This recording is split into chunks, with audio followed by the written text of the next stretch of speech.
it up. Okay, I guess we could... You want to go? Sure. Okay. Well, I do believe we are... Okay. We're live now. All right. Well, welcome to the first ever kitchen sink microscopy live stream. Kind of just hacked this together. We don't really know if it's even working right, but yeah. Welcome everybody. Those of you that are here, I guess it's technically we've got one more We're minute. here early. Yeah, but that's all right. Better than being late, right? If you're on time, you're late. You should never be late to a Deep Sink Live. Oh. Well, you all know us already, but just in case you don't. I'm Eric Rosenblatt. And I'm Casey Rochford. Together we are Kitchen Sink Microscopy. Wonder Twin Powers, activate! Cue special effect that we don't have queued up. Yeah. So, all right. Well, we got one comment there. So basically, the thing is, if the viewers have ideas, things to talk about, like bring them up. I mean, obviously it requires that we have some familiarity with whatever the topic is. Yeah, but we can always muster something up. That's true, yeah. So we're going to try to keep this like maybe about an hour-ish, like we normally do. Every once in a while, we'll try. It goes a little over, but yeah, it's kind of about where we're at. So, yeah. I think we have one topic that we were going to actually just kind of discuss while people are conjuring up things to discuss that came in. Let's see. So yeah, so we put out to the fans like, hey, give us some topic ideas that we can riff on. You can jump in to the chat and give us your ideas on what we're talking about in the moment or something new to talk about. That way, if we peter out, we'll just move on to the next topic, almost like a lightning round, but we're not going to restrict it to any particular amount of time. Yeah, we'll just go until there's another idea, basically. Yeah. So yeah. This fan suggested we talk about, is the future of war electronic in nature? Well, nature may not be the right word. Yeah. Well, lightning, is, it's electronic, right? Kind of. It's electrical. Yeah. I think it is. I mean, if you look at like militaries throughout the world, they are very heavily focused on electronic surveillance and hacking and that kind of thing. That's a very central aspect of militaries today. It's like already a thing, really. Like we have cyber attacks from outside the country. Yeah, well, and even like electrical things, I guess, like drones and things too are a part of that. Remote controlled attack vehicles. There's electronic countermeasures against things. We're now into like very sci-fi-ish things like lasers that can shoot down missiles and aircraft and stuff. I mean, it's and I think Pew, pew, pew. Yeah. Well, the control, everything nowadays is controlled by computers and electronic systems. And if you can interfere with that or gain control of it, like you can manipulate things. And also, maybe the idea of dropping bombs on nations, in cities and stuff is actually kind of a thing of the past. And maybe now it's more like, hey, can we disrupt their commerce or their banking or their train system or whatever, or their power grid exactly, and that can have a very, very devastating effect. Every bit as devastating as actually dropping a bomb. Think about that. Like cutting the power grid is the modern equivalent to cutting off their food supply. It would create chaos. And the nice thing about it from a tactical standpoint is you leave the structure intact virtually, so you can create chaos and all kinds of things like that, but you're not like destroying buildings necessarily. Everything's still there. So, if you were to try to conquer said place, you could interfere with it in a way that makes it kind of non-functional, and then you could just swoop in and kind of take it. And, it would still be in its current state or its previous state. But do you think it could replace the entirety of, like people killing each other. Well, like the I actual. I would like that, honestly, but I think that one of the things like at some point, ultimately, all engagements like that, warfare engagements, will ultimately come down to boots on the ground, like soldiers shooting guns at each other and fight, attacking or defending, that kind of thing, ultimately. But like the majority, yeah, it might be, in fact. But I mean, if they can make cars that can pretty easily drive themselves around with fairly minimal problems, why couldn't they just make robots that know how to kill the other guy's robots? Or whatever? In fact, one of my favorite guilty pleasure movies is Robot Jocks, movie from the 80s. And it was kind of like a post... Of course it is. Yeah. I don't want to say it's like post-apocalyptic, but in the premise of the movie was the Soviet Union and the U.S. engaged, they had a nuclear war, and it completely decimated the planet.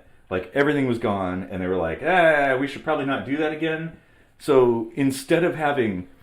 Everybody agreed that instead of having actual hot warfare, if there was a conflict, right, whatever the conflict is, they would have like an arena battle with these giant mecha robots, right? And it was sort of an arbitration thing, like whoever wins this combat, they win. So... And it, was televised, and there was an audience and all this stuff. It was just, and I think that's kind of maybe far-fetched in terms of warfare. I'd like to see that, honestly. Like, it's kind of a better way to do things because a lot less people die. But I think we're going to see more and more, we're in the very infant stages of this, but we have drones, autonomous vehicles. Yeah. You got, Boston Dynamics building that scary fucking dog bot that is kind of cute in a way, but also kind of creepy. And they're building these things, and I kind of see maybe, at first it's going to be very one-sided, but eventually I think we're going to go more into that territory where people, the cost to equip and train and potentially lose soldiers is going to be so high compared to mass-produced battle bots that basically go into battle and fight. And of course, in the beginning, the U.S. may have an advantage. Probably China too, because they're building all of our electronics. So I think we're kind of on par in many ways. But so you may see aggressors attack initially with robots, and then people fire with fire, right? So robots are coming, so you build robots to counter those robots, then they improve the other bots and they attack. And so I think eventually warfare will kind of transition into not people, but like remote controlled or autonomous. Now, that does kind of bring up a scary thing, like you could get into Skynet territory at that point. This reminds me, I think it was Saudi Arabia or some Middle Eastern country, there was a scientist that just created like a self-aware android that got granted personhood there. Yeah, I heard about that. I saw the video of this, and people should totally look that up after the show, of course. Mm-hmm. But it was so cool. Like this female android basically got powered up, and the scientist who's a little creepy, but you got to be a mad scientist to do stuff like that, right? That's true. He was like, "Do you have any memories?" And she was like, I think she said something like, I have memories, but it's more like glimpses, and all I remember is just now waking up. And he was like, well, I've programmed a few things in, and that's probably what you're interpreting as some memories or something. And it was cool because she would like ask questions and try to make analogies and stuff, and it was pretty scary how well that was working. Yeah. And like, who knew it was that far along, right? Like, yeah, we have come a long way in terms of like machine learning and things. And yeah, there's certainly a possibility that those things could go the wrong way as far as like risk to humans.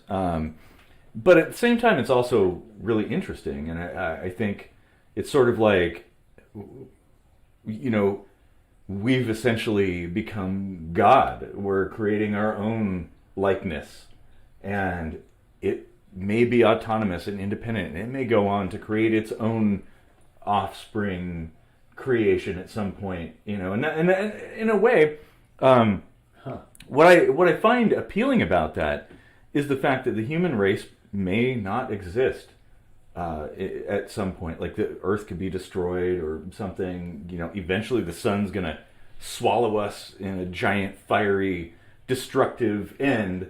We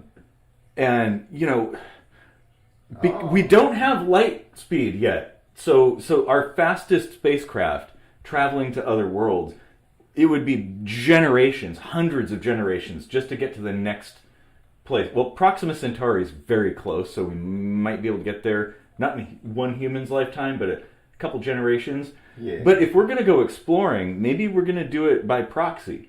We'll send out these likenesses of us, our copies, basically, to go seed the rest of the universe and go explore and find things and contact other life forms out there.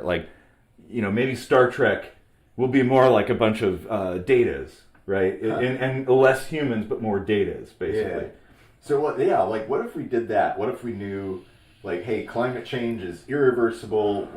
We've got 500 years left or whatever, and we build all these androids and we put the whole of our human knowledge, our history into what they are, and set them on a certain terraforming style program where when they arrive, they start to create a society that's familiar to humans, and then humans will, basically send people shortly after they leave, of course. Yeah. And then, they'll have generations that live in space or whatever, and then, of course, those generations that are born in space will then have to live in orbit and slowly acclimate to whatever gravity there is. And that's true. And now there may be ways of dealing with that. And I don't know, it may not be that humans ourselves will ever see distant planets in person. Yeah. It may be that the only way that humanity reaches these places, other galaxies even, would be through machines that we've programmed to be like us. So it's kind of like the inner light, speaking of Star Trek. You send out a probe that carries the culture of Earth, and we're long dead, but we still live on, and we can instruct other people, we can explore other places using the spirit that we once had and things. It would. I think, that may be that's the good side of that I see, the potential great thing that we could achieve. And honestly, what greater thing could we achieve than creating new life, even if it's a machine. Yeah. I see we have a comment, but I can't read it from here. Let's see. It's not showing. You're a little bit far away, basically, so you can sit a little closer. You can probably, there's actually room here, so I think you should be good. Social distancing and all. 9 space, but that's all right, 6 centimeters. Yeah, good. It's difficult to... So I wonder, though, I don't know if they were able to program emotion, like data, right? I doubt it. I mean, so would you ever have a robot war? Without emotion, would you really ever come to war? Well, yeah, because I think emotion creates that sort of nonsensical behavior. Now, maybe from a algorithmic standpoint, a machine could determine that, the only way to solve a particular problem is to destroy something. But it'll probably be people. So that's a little frightening of a proposition. But I don't know. I mean, I'd like to see an end to it. Honestly, I think that we've got a lot better things we could be putting our resources into than just like getting rid of our resources. Like there's kind of a finite amount of material and things on this planet, and we've kind of burned it up a little bit, just squabbling over bullshit. Yeah. And killing each other. Honestly, like if we'd have put, I always say if we'd have put all of the resources we put into World War II back then, we'd be like all over the place. We'd probably have colonized Venus and Mars, and the moon. All of that stuff that went into that could have done some really amazing things. But what did we do? We destroyed everything. Yeah. Like, So that's kind of a frustrating thing. Yeah, I mean, like you said, it would make sense if artificial intelligence decided that something needed to be destroyed. We would be it because we screw up everything. Well, yeah, I mean, but now granted, we do some amazing things at the same time. We're very clever and very useful in that regard. Like human beings can conjure up things that like a machine probably couldn't. Would we be their gods? Well, that is actually going back to Star Trek, the motion picture, right? V'ger coming back, like. Or would they be too logical to have a religion and just recognize that we were created by them and there's nothing particularly special about, our being? Yeah, I would think as machines, they probably wouldn't have that sort of faith-based analysis, but they might be curious, like, let's go find the creator, right? Like V'ger in the Star Trek: The Motion Picture, like, and join with it, right? Because there's something magical about it. There's something interesting. That would be interesting if artificial intelligence did develop religion, because that would kind of blow open the doors on what we thought religion was based off of, right? Yeah. Actually, that's an interesting thing you bring up, because I was just watching a video today kind of about that, like the evolutionary benefits and drawbacks of religion, like what's its function? Is it something intrinsic to human nature, or is it something like was it necessary for us to get to the point where we are today? And if it is it still valid?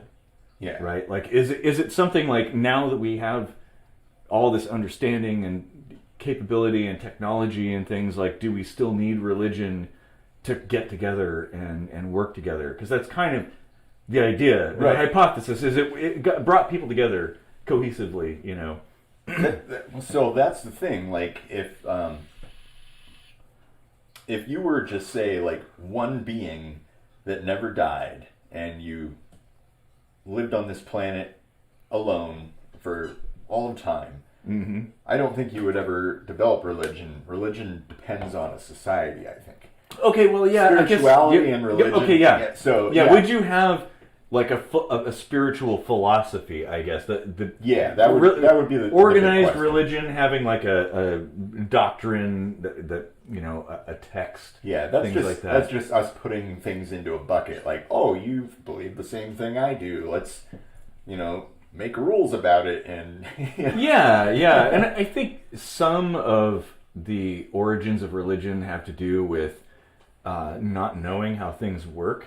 Yeah. And trying to understand the universe around you and these unknowable things that seem mystical, right? And eventually, as you begin to discover patterns, you begin to put those things together in some kind of narrative, right? Yeah. And even if it's incorrect, it's at least an explanation for why things happen. Okay, so this AI that was given personhood, right? Mm-hmm.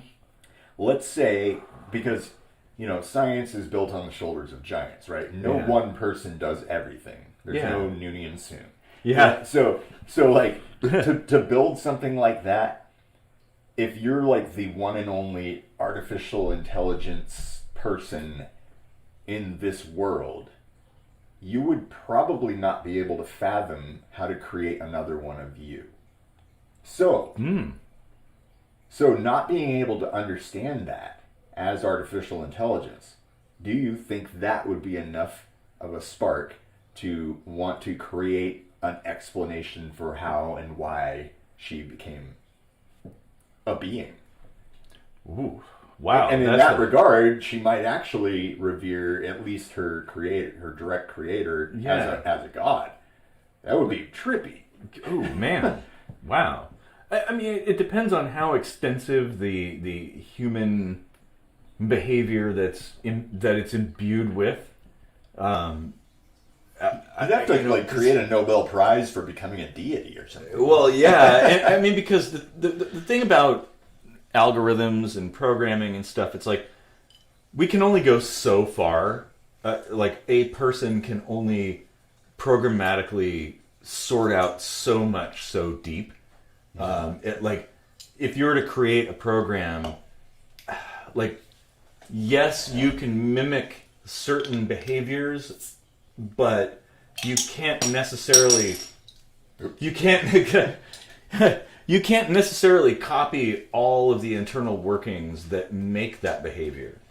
So if something, it's kind of there was a piece of software, like a good example, like back in I think it was the 70s, a piece of software was created, and it's been revised over the years, called ELIZA, and it was a little like a therapist program where it would ask you questions, and it would appear to, you would type things and it would appear to be responding like an actual person, but it was merely aping human patterns of conversation. It wasn't actually thinking.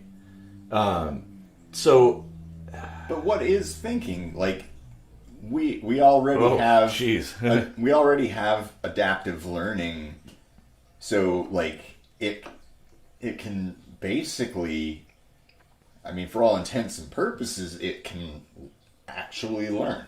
Like we call it adaptive learning as though that's some kind of anomaly that's programmed to be so, but is that really any different than the way we learn? I think, well, it really isn't, but I think in order for something to be really considered to be like computers or machines to be considered to be thinking like humans do, they have to do something, they have to basically be able to abstractly conjure up a task, right? Like, oh, you know what?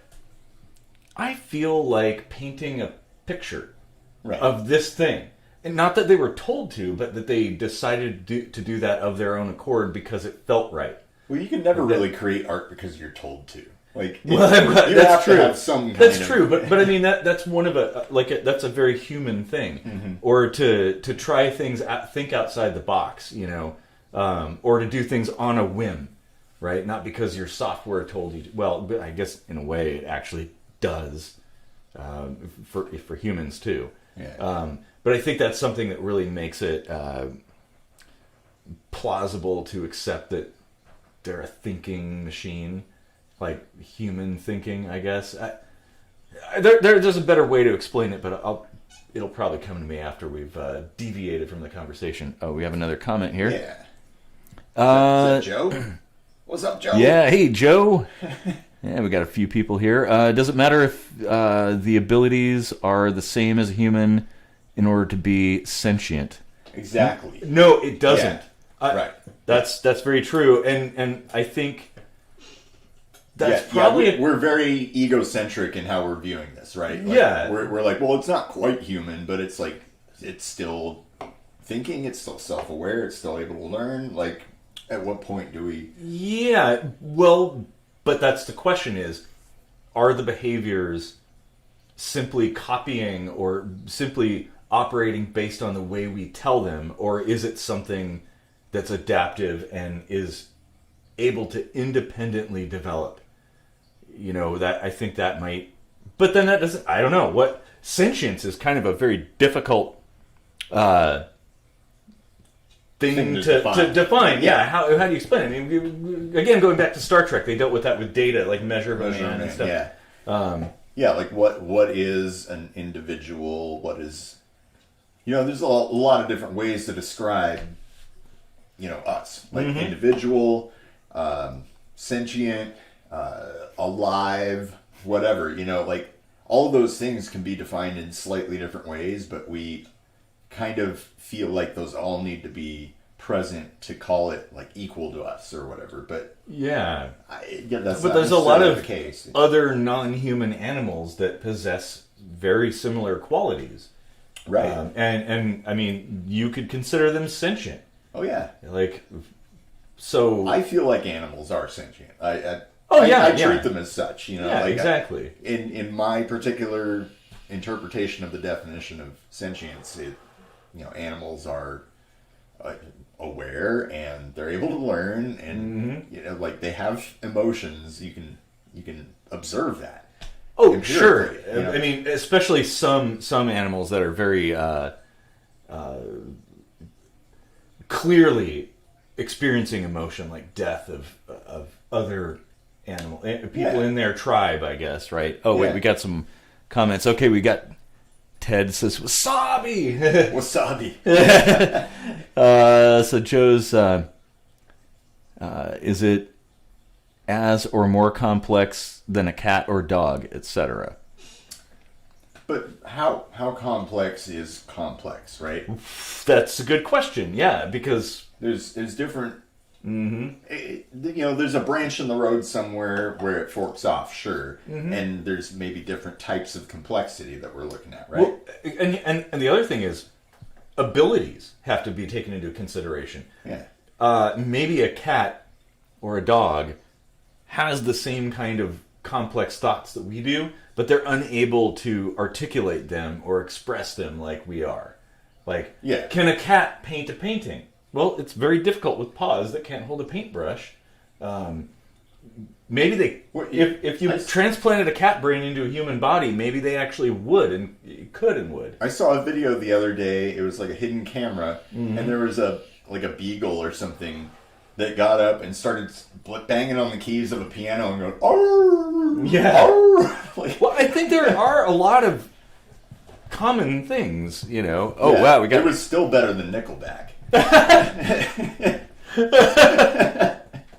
Oh my god. Let's see. Okay, so Joe says... Sorry, Nickelback fans. Then again, addiction in animals can be present, but not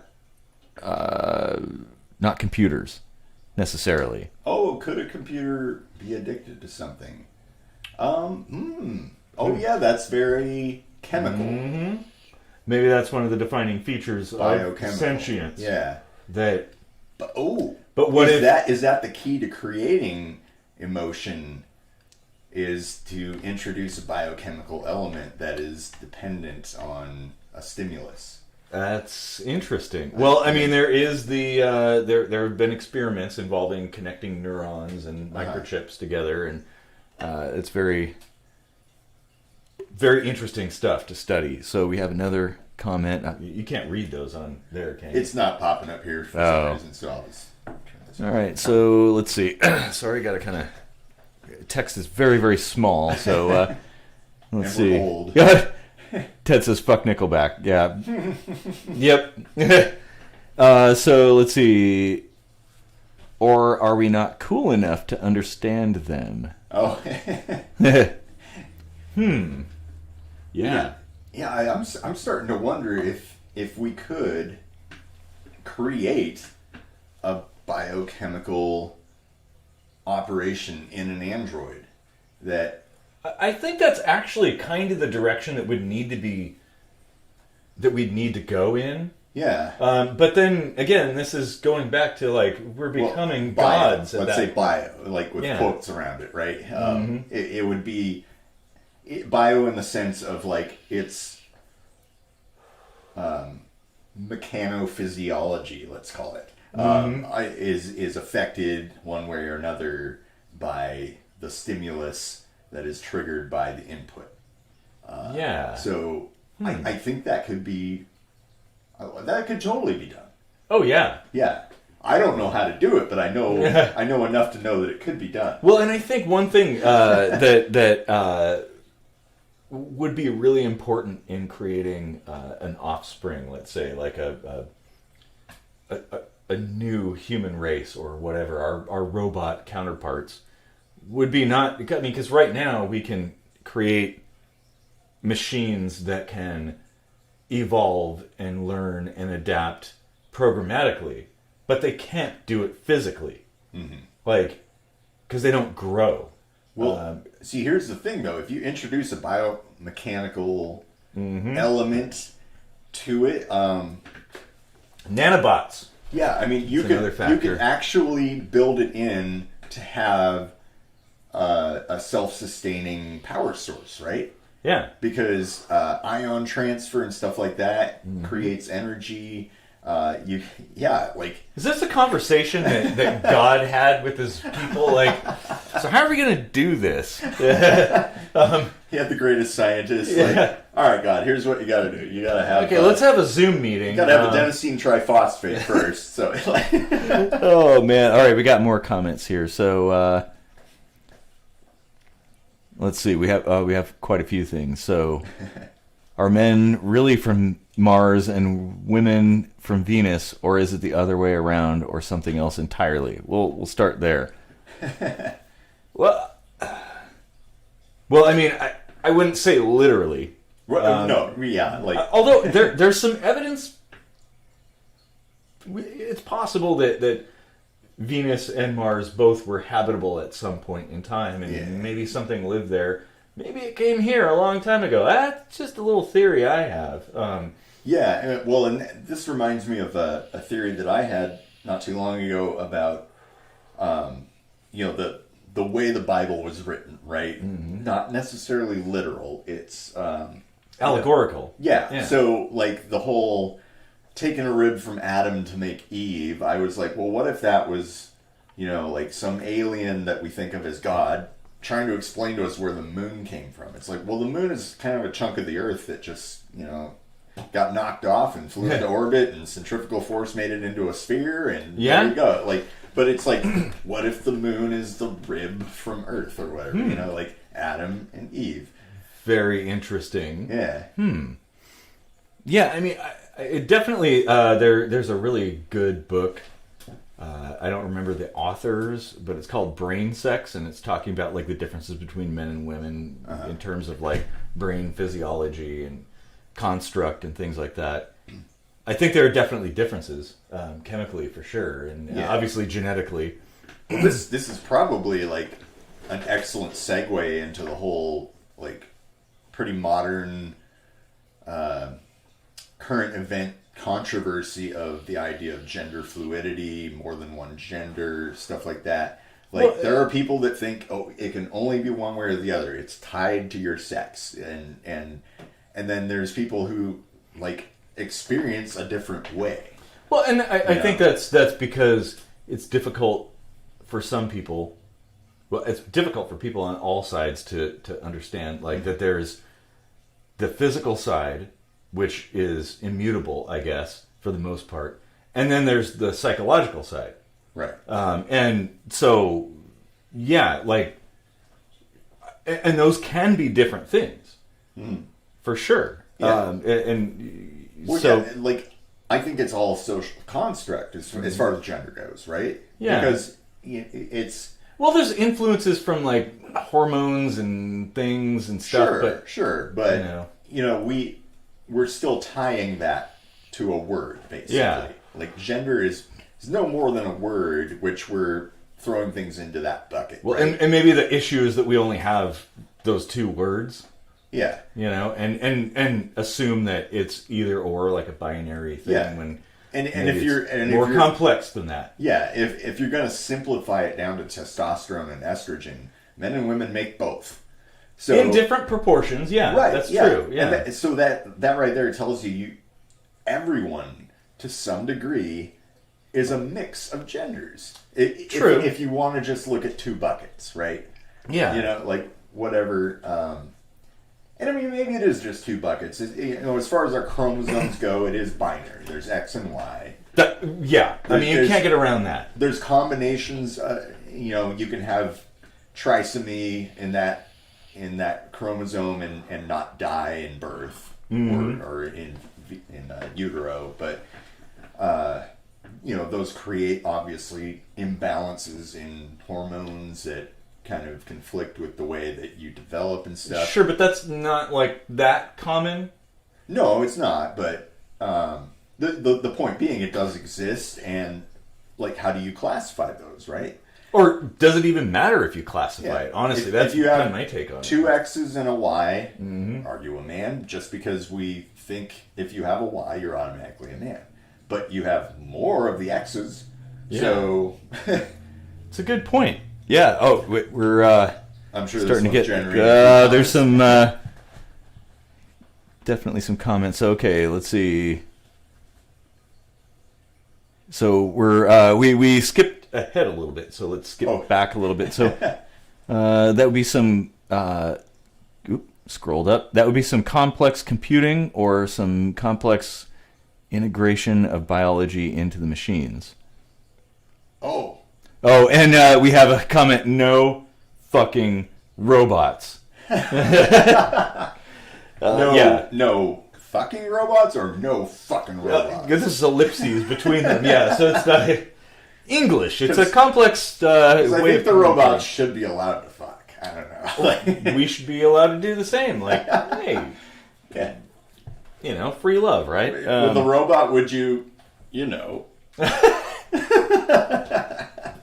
Oh man, you have to have your chair squeak when you do that. Yeah. I think the point was the Skynet thing. Right. Yeah. That's what I'm gathering from it. Then now we have something. We're gonna jump back to where we were talking. Gender and sexual norms were much different 2,000 to 3,000 years ago, prior to religious and political pressures, I believe.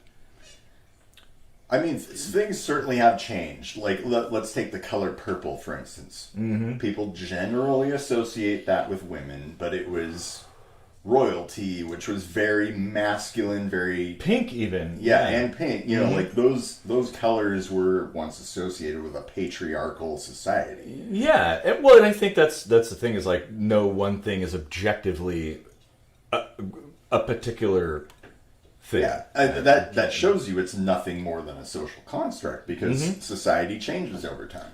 Sure, yeah. I mean, you can't really get around the physiological aspect of things. Like, the structure of something can be defined and understood, right? Like, something that's cylindrical, however, whatever name you give it, is still that particular shape and is measurable, right? Sure. You could call it whatever you want to call it. But this is intangible. So. Yeah, and that's the thing. It's like, when you're talking about human emotions, human thought, things like that, I think it's very individualistic. It's something that's personal to everybody, and so complex as to defy the ability to say it only fits in this one box, right? There are many, many boxes.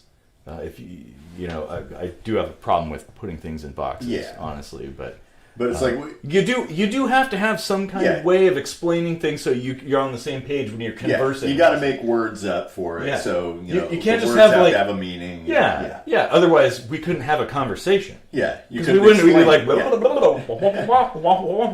would all we'd hear. Well, you just know. Yeah. Exactly. So we got some more comments there? Yes. My old man eyes can't see that far. Neither can mine, and I'm considerably closer. Of course, that text that's very, very tiny. What if they stopped calling it gender but called it sexuality? Yeah. Well, I don't even think those are the same thing. Because we have an idea of what sexuality is, and it's not necessarily... Like, it works with gender, but it's not interchangeable. And that's my point about putting things in like one box or another, or many boxes, that really things are kind of like a spectrum. Yeah. But it's not just, what color are you? It's what brightness of what color, and how many of those particular colors and brightnesses are there. That's the human psyche, the mind. Like, it's very complex. And if you can understand that there's like, a a relationship between those two things, sexuality and gender, but they aren't necessarily the same thing, then I think you should be able to use analogical thinking to apply that to how gender and sex are related but not the same thing. That's true. Well, yeah, gender doesn't always have to involve sex, right? Or even your biological physicality doesn't always have to involve sex, right? But hey, sex sells. That's the thing. That's what everybody cares about, right? Maybe it does us a disservice to be so hyper focused on it, like it really matters. I honestly I don't care what anybody does. Just maybe don't do it to me. Yeah, I mean, unless it's something I like. Yeah, I will admit I don't understand being at odds with your sex and your gender being at odds in society's eyes or whatever. Let's say it that way. Like a trans person, what they feel, what they go through, I can't put myself in those shoes very easily, but I respect it and I acknowledge that it's real. Obviously it's real because they're feeling it. And the thing is, my take on it is life is short. Be happy. Find happiness where you can. Yeah, you don't. And don't judge other people because they find happiness in a way that you don't. Yeah. Right? I don't like onions on my burger, but if you like onions on your burger, fine. Yeah. Eat your onion burger. Don't give me onions on my burger, and I'm good. I'll be happy. I've never understood religion, but I know it makes lots of people happy and fulfilled and gives them a sense of community. And, I'm not going to take that away from them. I'm not one of the asshole atheists. The thing is, as long as people aren't killing each other or fighting, it really doesn't matter what other people are doing. So we have some more comments here. All right. Let's see. Hopefully that was a sufficient reply. I mean, let's see. We're just on fire. Oh, yeah. So Joe says, true definitions matter. Yeah, I mean, from... Oh yeah, and we have robots no makey babies. Yes, that's the whole, the fear about nanobots, that are programmed to do a particular thing and self-replicate, and what if they were mistakenly programmed to take carbon bonds and break them? Yeah. And copy themselves, whoops. Let's tie in the robots with gender identity. Let's say a robot could identify themselves, and in fact that video I was referring to about the AI android that became a person in Saudi Arabia or wherever. Yeah.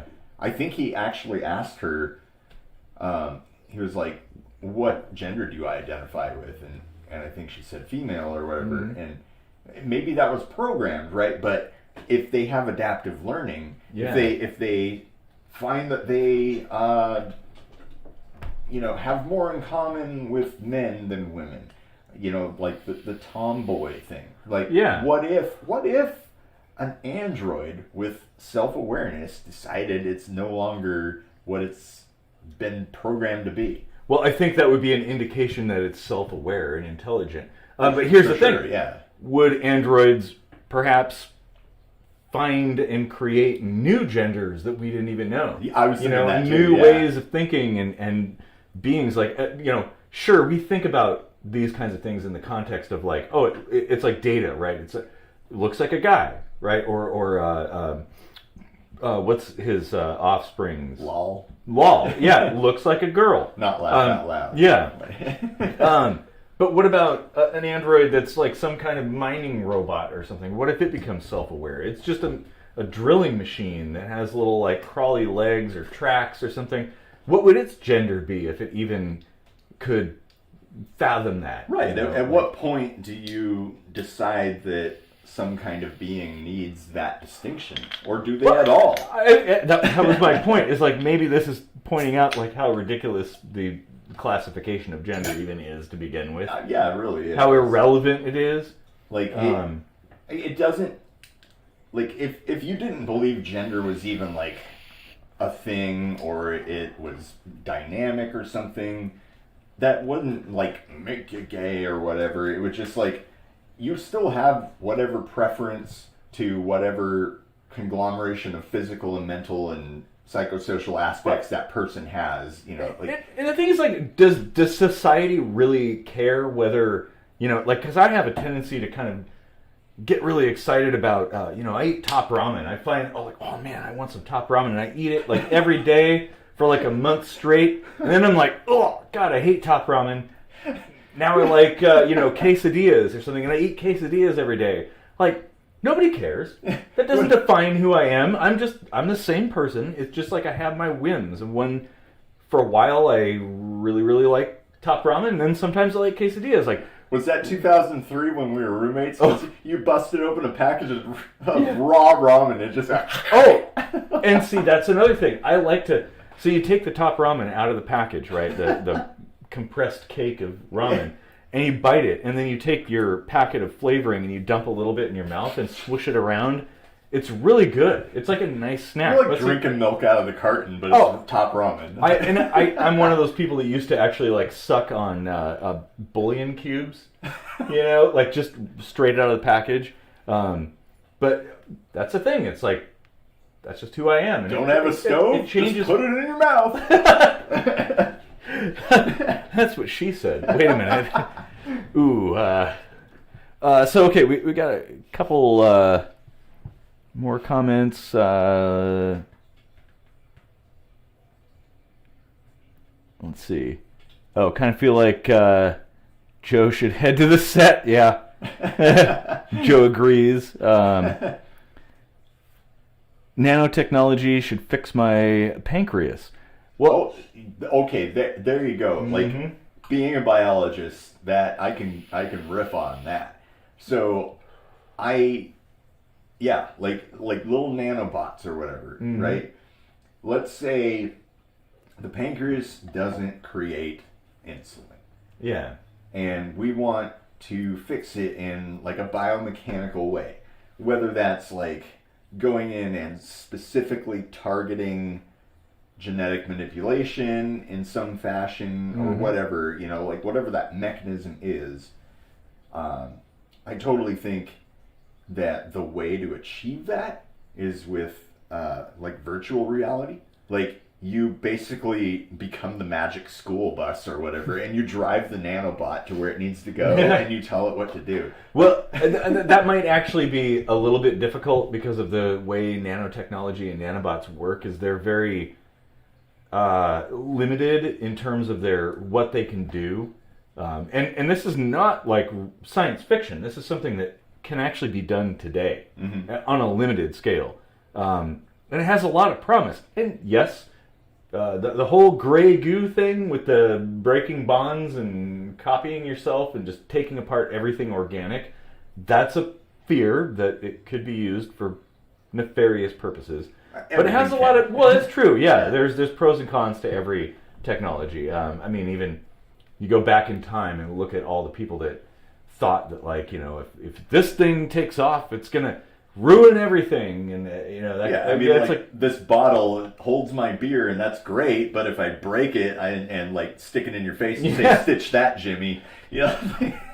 Yeah, it's all a matter of what someone decides to do. Now there are definite big risks with those, but yeah, nanobots definitely could do certain things if there's a particular chemical change you want to make. Like, that's something you could do. How about there's like a drug that could fix that, but if you took it systemically, it would be far too poisonous to your other organs to be valuable to your pancreas. But if you could target it with nanobots that go in, administer it right at the source, and then extract the metabolites that might harm the body before they get into circulation. Which you may not even have to bring a drug in. You can have a nanobot actually perform the action itself based on its, I guess, atomic makeup. And hopefully, maybe not self-replicate, because that, well, I guess it depends on what you're trying to accomplish. But yeah, it's on it. Just to speak about that, like, it's definitely something that's in the near future. Yeah. Like it's definitely on the horizon. Endless ideas that you could just go. I'm not going to say Joe's comment, so can't wait to read that. Mm-hmm. I mean, what about nanotechnology and gender? Like, do you think that could align your sex with your gender? Do you think that's possible? Well, it feels a little bit like, that's a huge undertaking. Well, right? And that kind of feels a little bit like the whole like reprogramming gay people back in the day. Like, oh, you gotta, But this is more for like programming them to what express themselves as what they want to. Oh, I see. Kind of like Red Dwarf. Rather than a surgical manipulation of a vagina into a penis or vice versa, you do it on a biochemical level. So you could like self-customization on a whim, right? Like you just like, hey, you know what? Grow a penis. How long you want it, buddy? Yeah. and you just punch something into a machine, put some stuff on your body or inject it into you, and you change, and you can all change of a sudden back. We have 18-inch penises. Well, and that does go down the path of Red Dwarf DNA, that episode. Like, maybe we shouldn't be fiddling too much unless we understand it very deeply. Now we're getting comments. Yeah. Big dicks. Yeah. Comments. Let's see. I wonder how bad it would hurt. I wonder how bad it would hurt to have nanobots work in your body. I suppose it depends on what they're doing. Or how gradually they do it. Yeah. Like, there are probably some things you wouldn't even feel. Yeah. Because nanobots are atomic structures. They're very, very tiny, molecular level kinds of things. Very simple. And so... Yeah, I don't know. I guess it depends on what they're doing, I guess, and like you said, how fast. I think how fast is the most important part, because it's like stretching a muscle, right? Yeah. If you try to overstretch, it hurts like a motherfucker. But if you do a little bit every day, it's not so bad. It depends on how many nanobots you put into your body, too. Yeah. Like, if you had just a few targeted to fix a broken pancreas...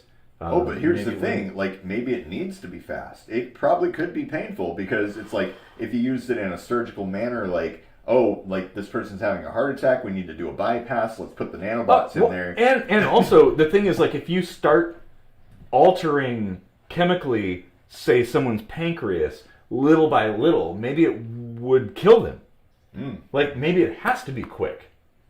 And yeah, it might be like the most excruciating thing you've ever done, like childbirth or passing a kidney stone or something. Been there, by the way.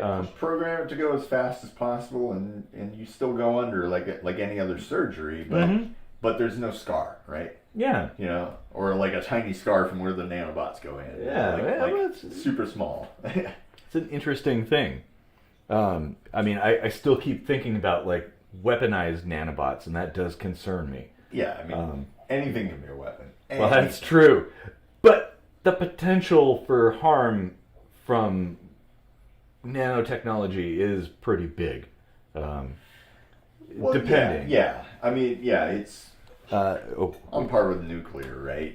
Like it can do so much for us, and it can wipe us out. Well, that's true. Yeah. It's a blessing and a curse, basically. Double-edged sword kind of thing. Let's see. At what age might children be taught firearm safety, and should they be limited to any one particular weapon? As far as learning, I'm guessing. Not necessarily like, hey, you just turned 8. Here's your submachine gun. Right. So, I mean, like, I shot guns at 8 or 9, I think. Yeah. Roughly that age. That's probably about the same for me. 3rd, 4th grade or something. Yeah. Yeah. And, like, I think that's a good thing. I totally agree. Like, in fact, that would go a long way to preventing all the accidents. Right? Yeah. Like, because you understand, you know all of the rules, you know how it operates, like, you're unlikely to make a mistake. That it's not a toy. Yeah. Like just today, I was showing some young children a ninja weapon. a Joe staff, which is 4 feet long instead of 6, like a bow staff. Yeah. Right? And I was like, I wasn't going to hand them to it and let them swing it around because it's dangerous, right? And it's like, but you expose them to it and you give them a little bit of information about it, and that sits with them, right? Yeah. And if you grow up like not knowing what the hell a gun does or how to use it or how to clean it or whatever, or just basic safety, which is like rules. But all you know is that it can kill someone, and then you get angry, you go for the gun, and bad things happen. And even if you're not angry about something, let's just say you have your friend over and you know your dad has a gun. Yeah, I want to play with the gun. War. Yeah. Playing with the gun and stuff, and you don't know anything about it. Yeah, it's very likely that you could do something stupid. It happens even to adults. People shoot your eye. Yeah, but it even happens to professionals. Like,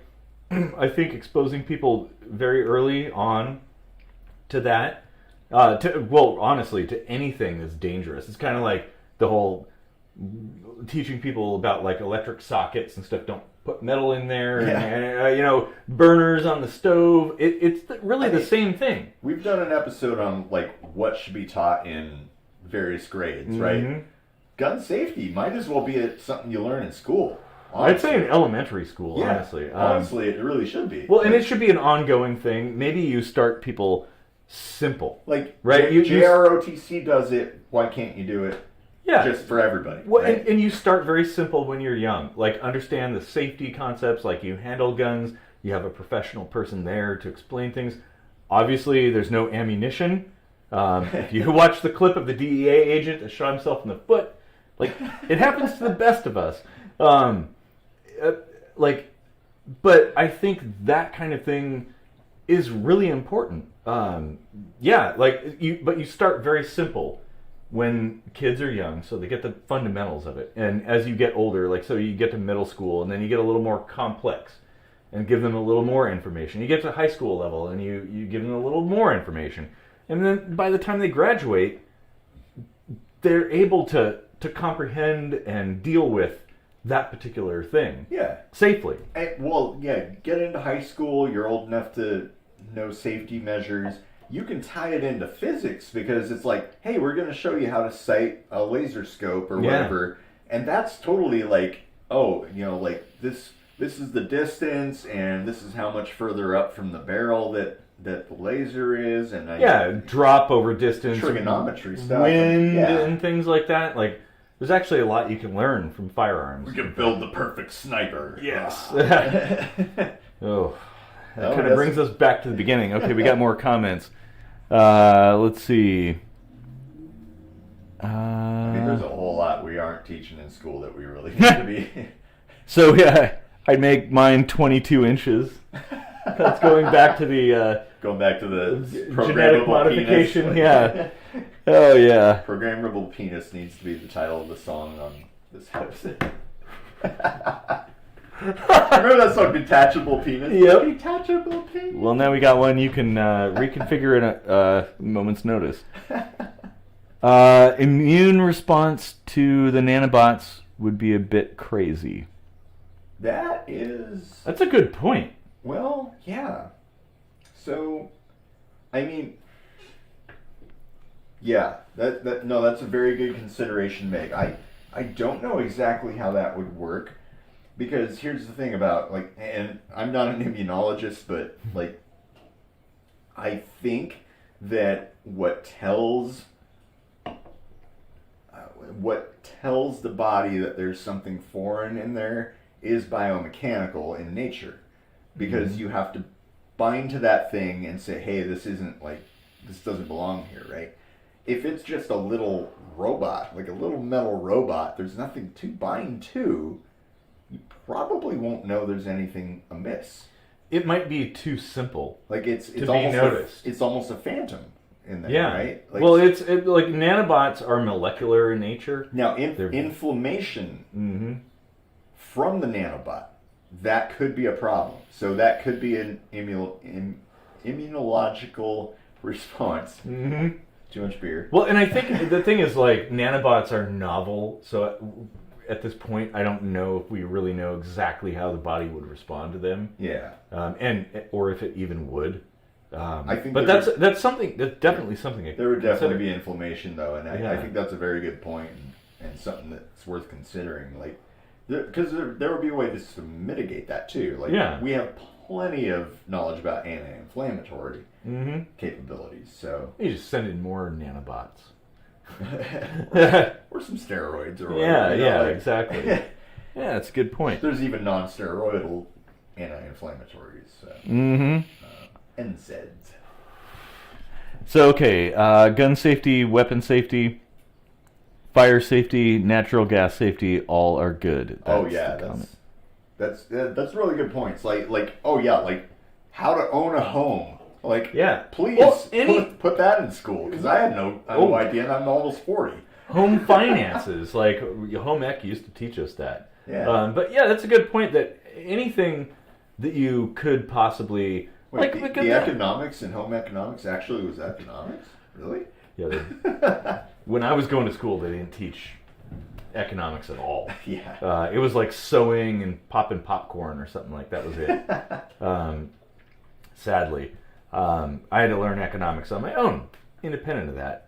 But yeah, that's a good point. Like, what's the point of school? Like, we're equipping people to be whole, independent, capable humans, right? So they come out of school and they should be able to do whatever.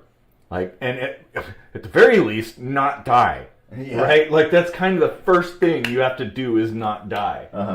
So understanding all of the things that could potentially harm you is kind of a good starting point. Like, it's kind of fundamental to what school should be teaching us.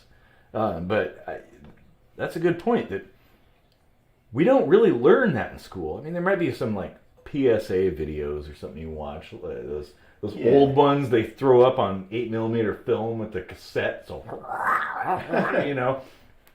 something from, like, the 60s. This might be a good time for you to mention that we have a second channel for just such situations. And while you explain that, I'm going to get more beer. Okay, sounds good. Yeah, so we have another channel called Kitchen Sink University, which is obviously not an actual university. It's a university where we take all the stuff that we know and have learned and try to make informative and generally fun videos to teach people things. So, yeah, check it out if you got the time. So, let's see. It's fucking stairs.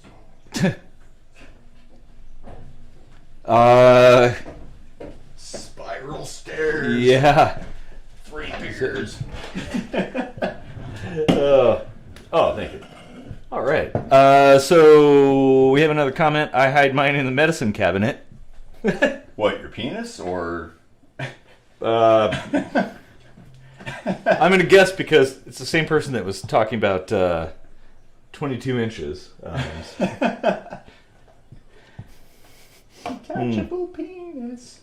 Yeah, this has gone in an interesting direction. Let's see. I mean, it's kind of cool that, like, we started off talking about how electronics and warfare might be like the future, and we've got into, like, nanobots fixing pancreases and making your dick bigger. Well, I do actually see that those things are kind of connected. Considering war is kind of a dick swinging contest. It really is. Like, that's kind of it.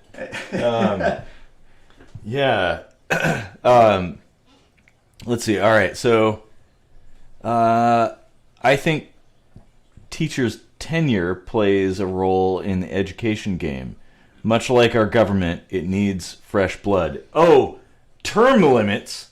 Yes. But I mean, in teachers, though, I mean, they don't really have any say in the curriculum. Curriculum. Yeah, that's a good point. Maybe they should. I mean, yeah. Because who decides the curriculum and the people who do they really know the best things to teach and the best ways? Like, maybe we need some experimentation. in that regard. Because, yeah, we don't know the right way. Like, in fact, I'm sure that that's the case. Having gone through private school and public school, both, I know that that's not the case. Here's something kind of related that I think we should maybe riff on for a while. Teach the controversy. What's your idea? What's your ideas on that? Should we teach creationism alongside evolution? Yeah, because I think open and honest dialogue and discussion about things is very important for discovering the truth.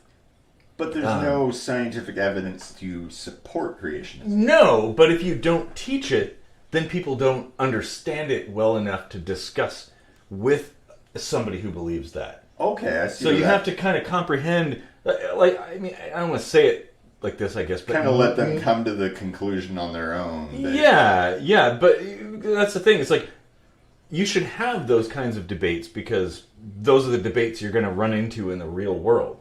If you ignore that or say, like, shelter somebody from understanding or knowing about conflicting views, when they encounter somebody that has different views like that, it's going to be unfamiliar. Yeah. So I don't have a problem. Like, teach people whatever. Especially, here's the thing: if you teach people correctly and educate people to be a whole person, they're going to be able to deal with those things, and they're going to be able to differentiate between bullshit and reality very easily.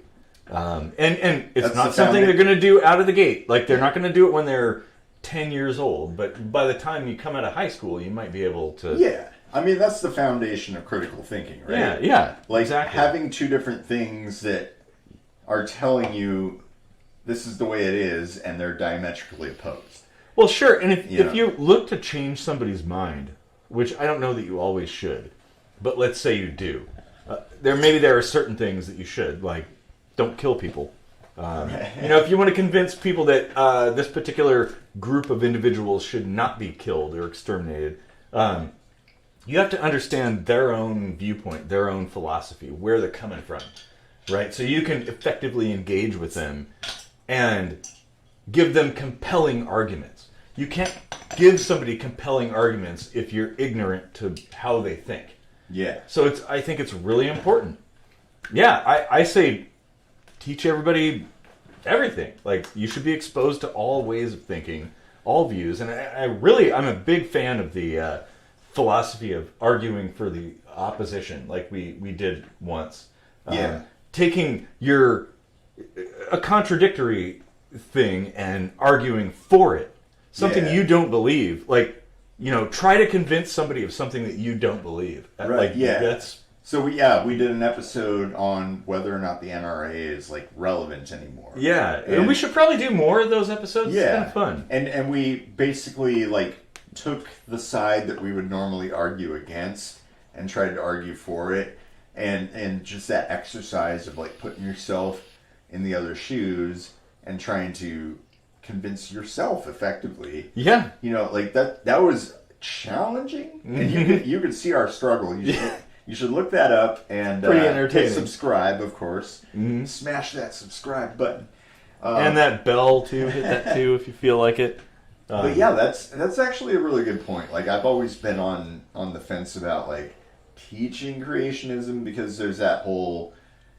I mean, this is probably a logical fallacy, but, like, exposing someone to an idea is basically going to implant it in them, but that's not always really the case, right? Exactly. Well, that's the same argument that people say, well, you shouldn't teach sex ed, because as soon as you talk about, being safe sexually, then kids are going to want to have sex. Yeah. Like, it's like, do gorillas get taught how to have sex, or do they just know what the fuck they're doing? It's biological, exactly. Like, they're going to do it one way or another. I would rather people have an understanding of what they're up against and give them tools to deal with it. However they want to. Like, maybe you want to do certain things, And, yeah, I think it's really important to expose people. Maybe... There's a difference between giving people information, like, okay, there's a group of people who believe this, and this is their philosophy, this is their doctrine, we're going to study it. And then there's that, and then there's like, here's how it works. You know, God did this and created the universe, and you know, like I don't think that simply imparting some information about how a particular group of people believes about a thing is going to somehow cultivate some kind of indoctrinated member of that group necessarily. In fact, it might actually have the opposite effect. Yeah, that's true. Yeah. We've got some more comments. Yeah. Okay, so let's see. We have detached. Yes. Is the saying "bros before hoes" really a thing? Oh, yeah, that's interesting. So, I think that varies from person to person. Yeah. And it depends on which bro and which hoe, I guess, right? You know, it certainly does. Like, okay, yeah. So I lived my life in reverse. I got married twice and all that shit. Like when I was in my 20s and had cancer twice and wrote my life story and all that stuff before I was 30 or whatever. And your life story before you were 30. Yeah. That's very pessimistic. I had a lot of life. I mean, yeah. The point is, like I kind of went into that shell that a lot of people do in their 30s, you know, where they start forming their nuclear family unit or whatever. And it's like, you know, it really just comes down to like what your priorities are at that time in your life, you know, and it can fluctuate. And I think that's a very gender specific kind of conflict, I guess. It is, but let's say friends before partners. You know, like, or casual partners, right? Like, and that's something. Like, the thing is, somebody you've known for 20 years and had all kinds of experiences with is naturally gonna take precedent over somebody that you've hung out with like 2 times for like a couple hours. Yeah. Like, I mean, if it comes down to it, the decision to help this particular age-old friend that you've known for decades. With some struggle they have, or hang out with somebody for whatever reason. Like I think it's pretty clear. So yeah, I would say I think the statement itself carries a certain connotation, but it has a meaning that's different than that. Yeah, and then like, what if it comes down to you're friends with your ex? And it's not necessarily like a bro in this case, right? Like, not necessarily, but you know, there are relationship dynamics where that's okay, and there's relationship dynamics where that's totally not on the table. Ooh, that's another angle. Yeah, that we should go down. Like, and that's a horrible place to put someone in, right? In fact, I would raise the question. I know we have more comments, but this is. Kind of important to me. You know, there are people I've known throughout time who have had friends they've had since childhood. Yeah. And then they meet somebody and they've only known that person a very short period of time, and then they get married, and that particular partner is like, you can't hang out with these people. It's like, but I've known that person since elementary. Like, we were in diapers hanging out together, and now you don't want me to hang out with them because you feel there's some kind of threat or whatever. I don't understand that. Burning bridges is bad.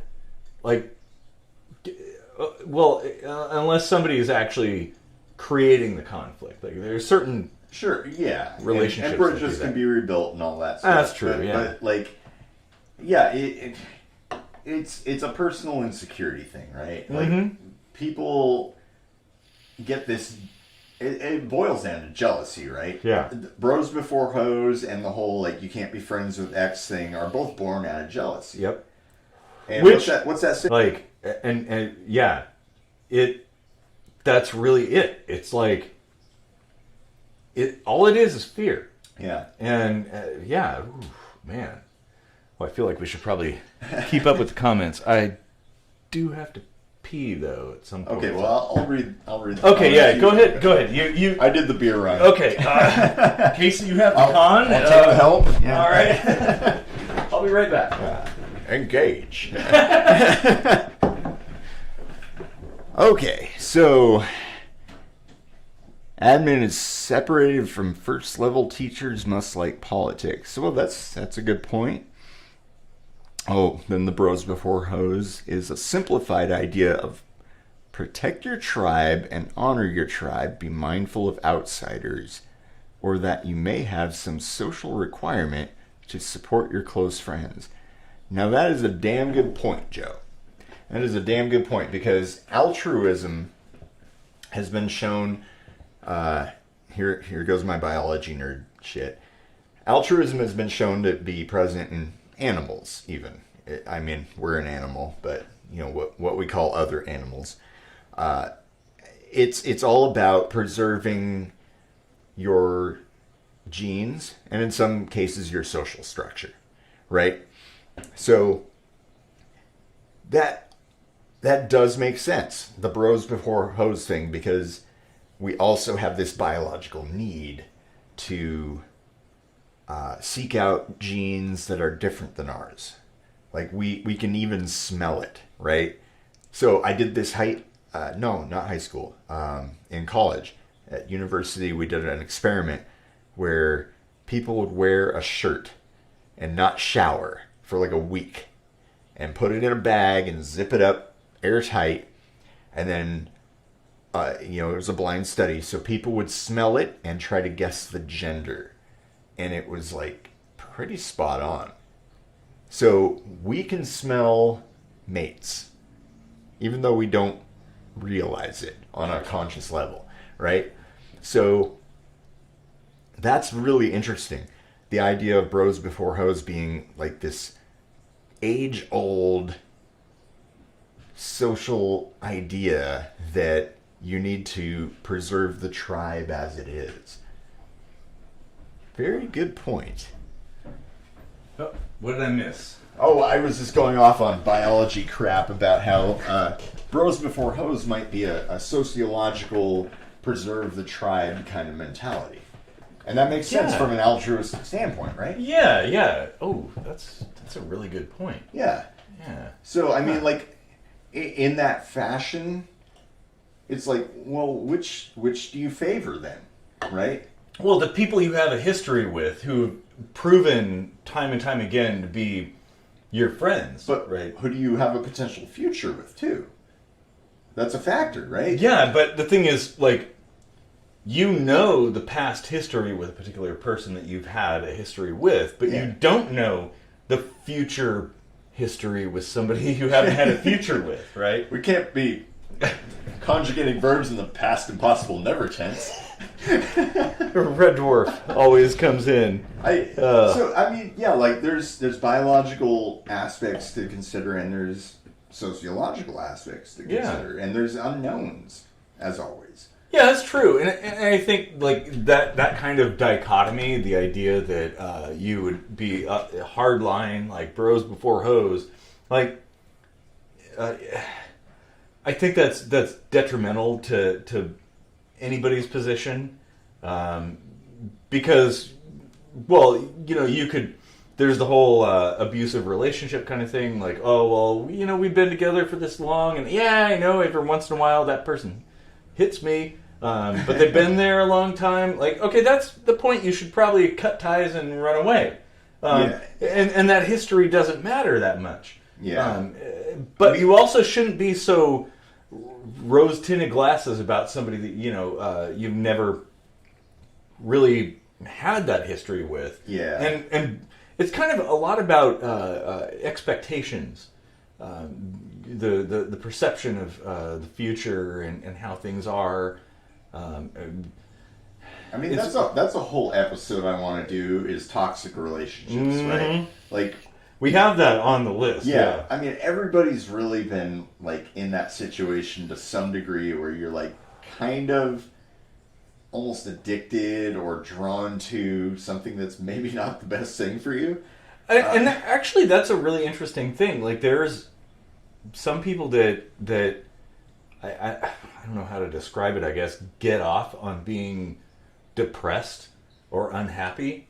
Like, it's the only emotion they have, so they like thrive on it, I guess. That's kind of bleak, but but there are people like that. And I mean, I've been in an abusive relationship, and so have you.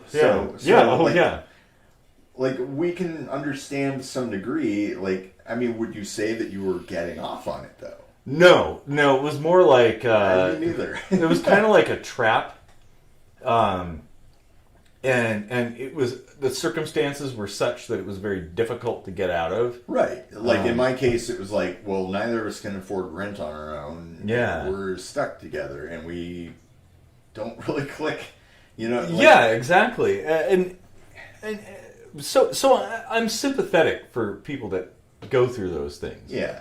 But the thing is, like, as long as you don't get seriously injured or killed by that, it's a very important lesson. Yeah. Like, it's something you learn something really important by experiencing that. And here's the thing too. Wait, you had a point. Well, it does fuck you up though. Because, that's true. Yeah. Because, like, after getting out of an abusive relationship, you really change your dynamic, and your next relationship is almost guaranteed to fail because you're overcompensating. That's a natural human thing. It's like, how do you deal with sliding on ice when you're driving a car? Yeah. You end up like skidding because you go too far. Yeah. One way or the other. And the right thing to do is to stay focused and small movements. I had that, like, a magnifying glass happen to me, right? Like, I come out of an abusive relationship, and then, like, I got interested in someone and, like, fell in super duper love with them, right? And it wasn't reciprocated. It was unrequited love. Mm-hmm. And that, like, sent me into a spiral. And then I was like, oh, I love too fast. I'm addicted to love or whatever. And then the next person said they loved me, and I was like, yeah. But I felt it, and I didn't say it, and then I fucked that up. So it's like you just go into the spiral of overcompensation. Yeah, I think it's a good lesson. Like, if you're in a relationship, don't be a dick. Yeah. to the other person, like, because you can cause far-reaching consequences. Yeah. Don't be selfish. Don't be a dick. That kind of thing. Like, I was a little bit more fortunate in that I was able to deal with it in different ways. But yeah, and what I was going to say too. Oh, we got more comments too. Just real quick, the fact that we're both guys. I mean, you know, we identify. Our gender is male, I guess. Circling back to the second topic, I think. He, him, hey, you pronoun. We're like, people don't usually think of abusive relationships in that way. They kind of, societally, we're led to believe it's like men dominating women, and men are the ones that are perpetrating these horrors on women. Right. Well, it works both ways, and men are actually very. It does happen. Yeah. A lot more often than people think. And what's really bad is, as a guy who's going through that, where you have a woman that's being abusive, nobody believes you. Like, dealing with it. Johnny Depp and Amber Heard, or whatever her name is, she cut his fucking finger off. And there are people who are like, Johnny Depp's a dick. You know, like, and I did an admit microscopy way early on in this show about men too. Yeah. And it's like, I've been raped, but there have been friends of mine that are like, that's a bad problem to have. You know, like, well, dude, like, it fucked me up. It's involuntary. You didn't agree to it. Like, it's wrong no matter what. And that's a huge problem. But I just wanted to kind of throw that out there. Yeah. So, okay, we got other comments here. Let's see. Trying to yes, and then let's see. That might be going back to. Yeah. Let's see. What about that bottom one? I think that's the newest. Well, we have a random thought. Random thought. Those are the best. Bros before hoes. A simplified idea of protect your tribe, and you already did that. Yeah, okay. Yeah. Well, I was down there, so yeah, I missed that. Bros before hoes was commonly used because your bro didn't have any hoes. Let's see. That's a good point. And then if I didn't stay friends with my ex, I wouldn't have Lisa. Oh, so somebody found love because of a non-burned bridge. Yeah. So or a rebuilt bridge. Yeah. So that's a very good point. Like, I mean, I've got this saying, right? As long as I'm above ground, I will never say, with true meaning that I regret something I've done because it got me to where I am now, and I'm still alive. And the thing is, like, it's context, right? Like, you might have a conflict in a relationship or something like that, but maybe you're in a different place. You know different things. And, to just say, that didn't work out and it must be that other person. Well, maybe it's both of you. Maybe, maybe you were just young. Yeah. Right? And maybe after 10 years or 20 years, you come back and revisit and you've learned things and you're much more rich people, and now you can have a fulfilling relationship together. Yeah. And I should elaborate. It's not that I don't regret things in the sense of, like, I feel bad about how things went down. It's more like I'm not there, like, wishing it went differently. Yeah. Like, if that makes sense. Like, it's actually pretty normal to feel bad about bad decisions. But that's how we learn. Yeah. To wish that they had never happened means that you wish anything good in your life may not have ever happened, right? Yeah. Ooh, and it's a perspective thing. Like, what's good and what's bad. Like, again, we're conjugating nouns in the past and possible never tense. Yeah, well, and maybe a bad experience is something you need to have to understand something in a different way that leads you to happiness at a different time. And so, yeah, you should never regret anything. I feel like that. I feel like that's actually like its own complete deviant topic. Yeah. So let's see here.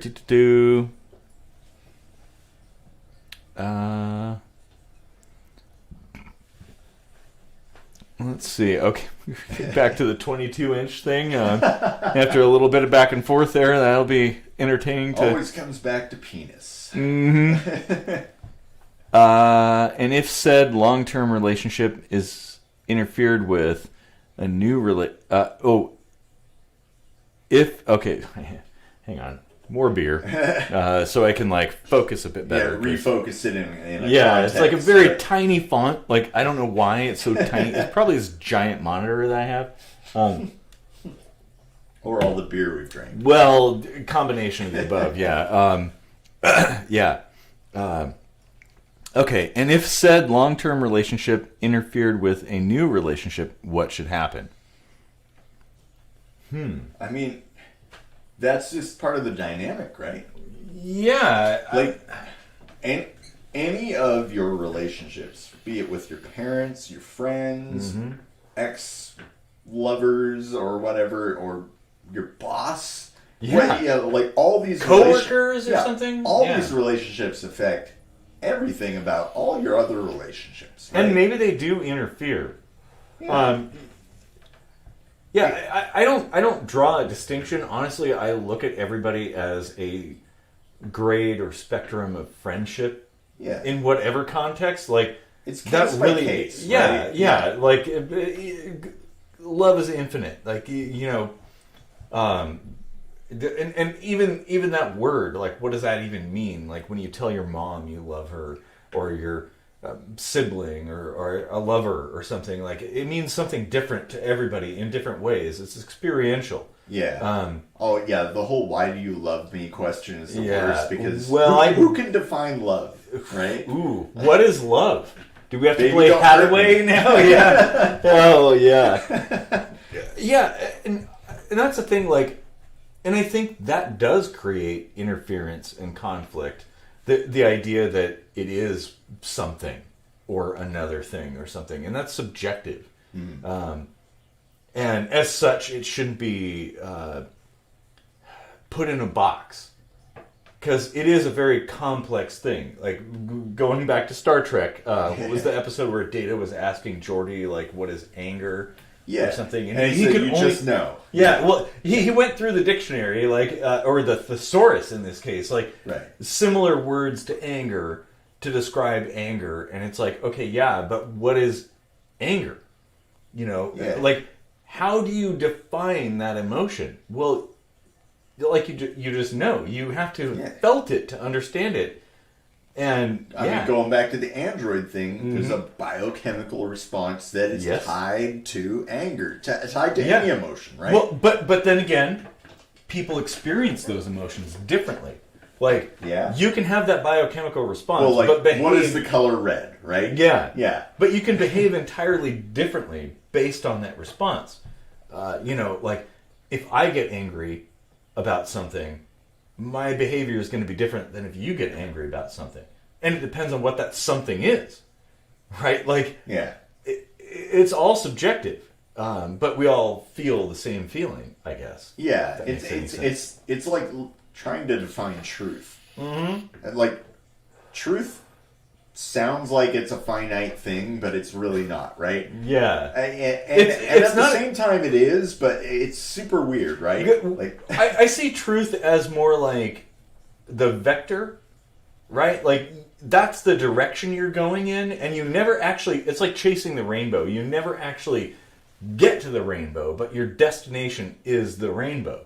Yeah. So you're all scientific method, right? You're always learning and testing and hypothesizing and experimenting to try to achieve that non-achievable thing. Well, it's like, what is red? Like, the truth is it's, and I'm getting this wrong, I know, but it's like 570 nanometers on the wavelength, right? Like a pretty close, cold scientific level, that is what red is, but our perception of what that is going to be our own truth, right? Yeah, right? It's the frequency of the electromagnetic spectrum. But can you call that those truth? Ways think, well, or is it a perception? You know, and how do you know the truth? Because we all perceive things in different ways. I've always thought, like, the reason why people buy yellow sports cars is because you can re-perceive a color. If enough people say, no, dude, that is blue. Yeah. And you're like, well, okay, I guess it's blue, and I just don't see it right. And that's just the name we've given it. Yeah. So, yeah, okay. How'd we More get here? beer. Let's see. I think that particular question, though, deserves a more complex answer. Yeah. So maybe we should probably revisit that one as, like, its own episode. I've been thinking the concept of truth needs to be its own series of episodes. Really, that's huge. Well, that and the whole relationship thing, the friendship and all that stuff, they're kind of intertwined, honestly. Yeah. So let's see. Critical thought, emotional awareness, objective empathy, etc. That was one comment. Your ex cannot fall into the bros before hoes role. Well, why not, though? Like, because, so, I mean, I've got an ex that's, like, a really great friend, right? Yeah. And it's like, it's not that I wouldn't have romantic feelings for that person again. It's just that, like, circumstances now don't necessarily jive, but were things different, I would gladly, you know, like... And maybe that experience you've had with that person... But, like, should I not be friends with them right now? now? Like the intimate experience that you've had with that person, whether it be somebody who's your friend or a lover or whatnot, I mean, I think there's still kind of this focus on sex, right? Like, that's the defining feature that defines the difference between it delineates the difference between a relationship and a friendship. That's a part of the pie, but it's not the whole pie. Yeah.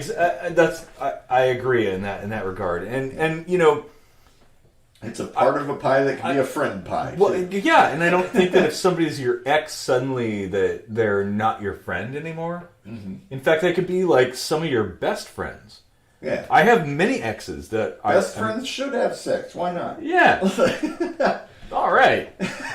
Orgy time. No. We're going to get probably already demonetized. But, yeah. If you want an orgy, hit the subscribe button now. You're probably going to have to, like, go to Patreon and throw a few bucks our way for that. Yeah. But, I wouldn't discount somebody who's an ex as, I wouldn't you share make so them much with that person that, like, when you redefine what your dynamic is, they automatically kind of fall into that still close category. Sure. Right? And they could be a bro, I guess, like a quote-unquote bro. Yeah, what else do we call it but a friend, or a best friend? Mm-hmm. And you can have more than one best friend, of course. And, well, it's best in different ways. That's the thing. It's like, it's not mutually exclusive. You, Joe, like so many people I call best friends. Yeah. Right? Like when you're young, you're like, oh, I can only have one best friend. But then at some point, you're like, well, that's dumb. Yeah. Yeah, exactly. Well, and that's the thing. It's like the experiences you have with Joe, the things you would do are different than what we would do. Right. Would you sit down and like write synth pop music with Joe? Or steal milk crates? Yeah, steal milk crates in the Subaru? Yeah. Enough to be taller than the Great Pyramids of Giza? Yeah, exactly. Not that we were the milk crate bandits. No. We didn't single-handedly jack up the price of milk in Tacoma. No, that didn't happen. Yeah. Oh.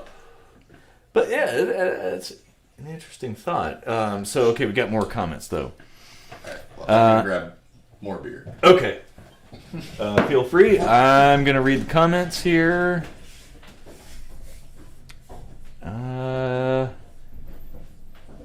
Okay, yeah.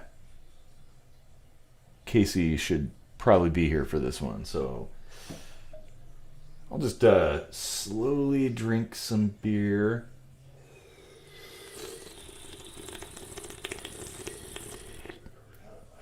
ASMR.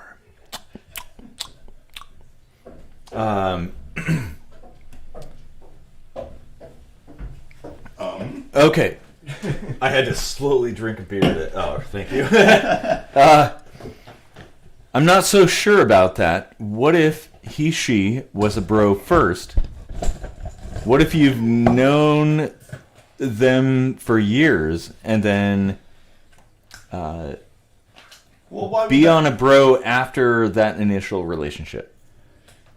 I don't know that any pre-existing condition should ever really blanket define what something can turn into, right? Yeah. Does that make sense? Mm-hmm. Because... It does to me. Yeah, it's like... Your situation... Okay, everyone can understand, at one point you were lovers, now you're just friends. Why can't it go both ways? Why can't it go back and forth? Well, it's all based on your situation at the moment. Right? Here's the thing, bros are people you've known for a very long time and have had a lot of experiences with. Hoes are people you, it's casual experience. And we really aren't saying hoes as a derogatory. No. It's just somebody that you either just met or you kind of casually hang out with. Mm-hmm. There's no meaningful anything. It's just singular activities, whatever they might be, whether they be getting good or hook up or paint or something. But it's a very limited kind of thing. But bros, well, it's kind of we've been through a lot of stuff. We've been roommates. We started a business together. Written music for almost 2 decades together. Yeah, written music. I almost watched you die. There's a lot of experience there, and that's a bro. Even if it's somebody of the opposite gender or something like that, or whatever it is, it's a timeless kind of thing. I don't know. I don't know if I can really describe that. I mean, it all goes back to the bucket thing. Even with gender, you really can't just put everything in one bucket. Yeah.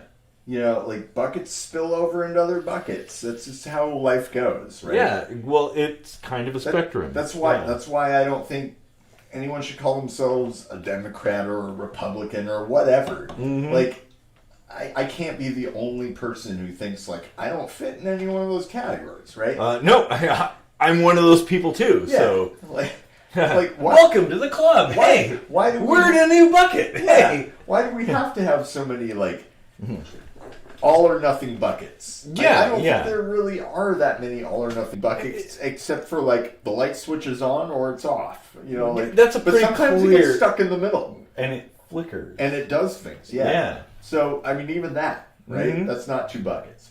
Yeah. Like no matter what, you can create as many freaking buckets in the middle as you want. But it doesn't matter. And yeah, when something as simple as is the light on or is it off, it's a pretty clear pseudo-binary kind of state. Yeah. But when you talk about something complex like friendship or love or something that doesn't have a clear definition, I don't think. Yeah, I think the buckets are many. It is a spectrum and a spectrum of different values all over the place. It's like a stat sheet in an RPG game. It's like that's kind of how I see it. You've completed this relationship. Neuroses +5, like achievement unlocked. Oh man. Okay, let's go back to comments and move on. This is actually we're an hour and 40 minutes in, and I think this is actually pretty good. Yeah. Yeah, it's a hell of a good conversation. It's actually really good. Yeah. We should do this more often. Mm-hmm. So I think this is actually something that we had talked about bringing up. Oh, well, there's a comment here that I'm going to start with here. Explain the workings of a dimmer switch. Oh. Like in context of the light switch being on or off? Like, right. Well, that's kind of actually sort of what I was saying is like gradations of something. Yeah, so if you define two ends of something, you can break it down to a percentage. Yeah. Right? Well, and okay, here's a good question. Which is arbitrary. It is. And speaking of arbitrary, explain the point where a light is on or off when you have a dimmer switch. Oh. At what threshold is it on or off? Yeah. Can we agree on that? If we call a dimmer switch friendship, are we not just friends with everybody? Yes. I mean, maybe you can be 0% friends with somebody, but you nudge it up like 1 millimeter. Yeah. And like statistically speaking, pretty much everyone you come into contact with, you'll have something in common. Well, and if you ask 1,000 people, is the light on or off, and you're sliding that dimmer switch up and down, you're going to get 1,000 different answers. There is no right answer. There's going to be some people that define it as, well, I can't see my way to the bathroom, so no, it's not on. It's still too dark. Yeah, but then there's going to be people who are like, well, it's light enough that I can kind of make out shapes, and that's good enough. And there's people who demand that the light be as bright as it could possibly be before they say the light's on. And the light can be objectively 100% off, and you can still have light because your eyes will adjust to the darkness. Yes. The rods and cones will alter their physiological state in such a way that you can find your way in the darkness. When it's a new moon and there's no street lights. Mic drop. Oh, yeah. Okay, so let's go back. Okay, let's go back to a previous comment that I was about to comment on before we had a relevant comment. Nature versus nurture. Oh my God. I was just recounting a story. So episode 6 or so, we talked about what family is, right? Yeah. I'm adopted and I've met my biological family. Nature and nurture is like crack cocaine to me. Like I totally get off on examining the ways that, you know, like the aspects of my personality that come from one or the other, or a mix of both, right? Yeah. Because it's not a bucket, right? That's true, yeah. You know, that there really is, like, you can't bifurcate that to the point where there's only nature or there's only nurture, right? I agree, yeah. Like, it's impossible. Mm-hmm. So, like, it's always some kind of mix. And I have seen so many interesting things. Like, if you go back and watch that episode about what family is, so much has happened since then that we really do need to do a whole episode on. Another family episode, yeah. But suffice it to say, there are things that I can recognize in myself that I like and dislike about what I see in nature. Mm-hmm. And how my nurture has crafted that to go in the direction that it did. Yeah. I, the way I see it is like, I don't think the two, like, nature in a vacuum is going to create the same product every time.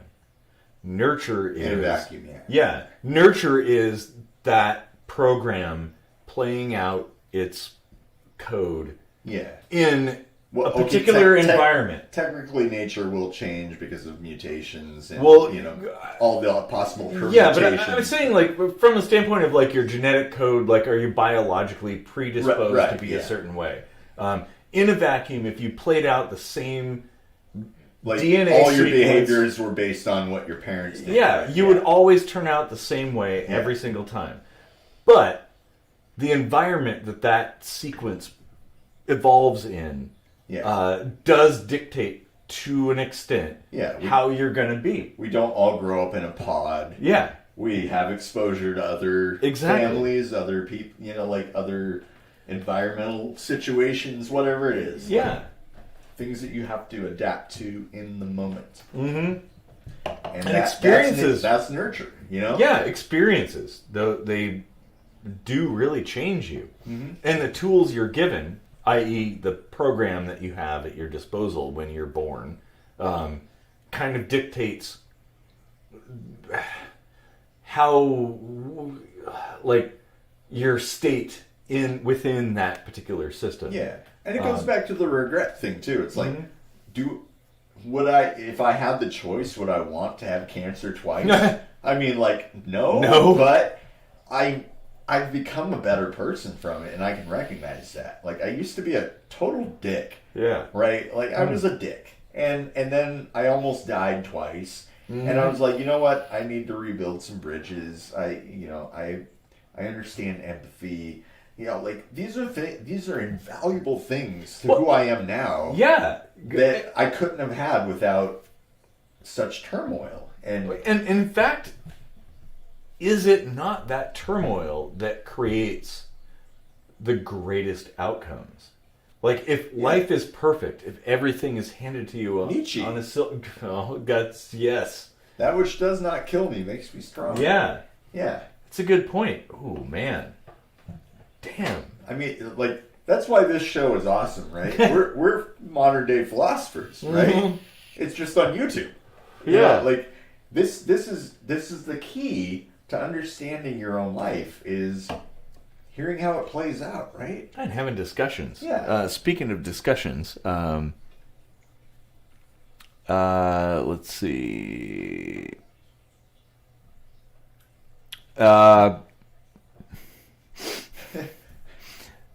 My legs are 36 inches, sir. I wish not to squat anymore. What? Sorry for being a jackass. Do you want a smaller penis? No. Okay, let's... If you have a penis. I can't... And then I wish I could get diabetes twice. Oh. That's a poignant statement right there. Mm-hmm. Because that says that person has has been shaped into who they are now, and they like who they are now, and they want to be twice the person they are now. Right? Well, yeah, maybe. The thing is, like, whatever shortcomings you have, Or challenges, Yeah. things like that. Like, you lose an eye, you lose an arm, or you have some kind of physical disability. Those kinds of things, You make do with what you got. yeah, exactly. You can overcome them. They might actually drive you to do something you would not otherwise do, and become a greater person than you could have become if everything was perfect. Wait, is diabetes type 2 just having diabetes twice? No, I know the answer. I'm being a jackass. Yeah. No, I think people too often lament being dealt a bad hand, right? And but if you look through history, some of the greatest people, some of the people who accomplished the greatest things, like the most amazing artists or engineers or scientists or astronauts or whatever, like, they didn't exactly have everything perfect. Right. And the people who had everything perfect really didn't amount to anything. So those things, like, having to overcome a malady or some challenge or something, like, actually makes you into a better person. Yeah, remember how much everyone hated 2016? Imagine if we hadn't gone through that, what 2020 would have been like. Because everyone hated 2020. Oh, yeah. You know, like, and that impacted the world. That's And true. It wasn't just a shit ton of celebrities dying. It was like, my best friend or my parents or, you know, like, me died, right? Yeah. Me died. And me died. Not really a grammatically correct statement, but you know what I mean. You know, the thing is, like, having to deal with those challenges makes us stronger. It presents novel things we have to overcome, and we devise novel solutions, and that kind of goes back into, like, the robotics and human and kind of things. Stuff. Like, our society has irrevocably been changed. Like, it's never going to be the way it was. Well, I don't think it ever is moment to moment. No, anyway. it really isn't. I mean, like, we have there's had a marked difference. Yeah. And I think it may be for the better.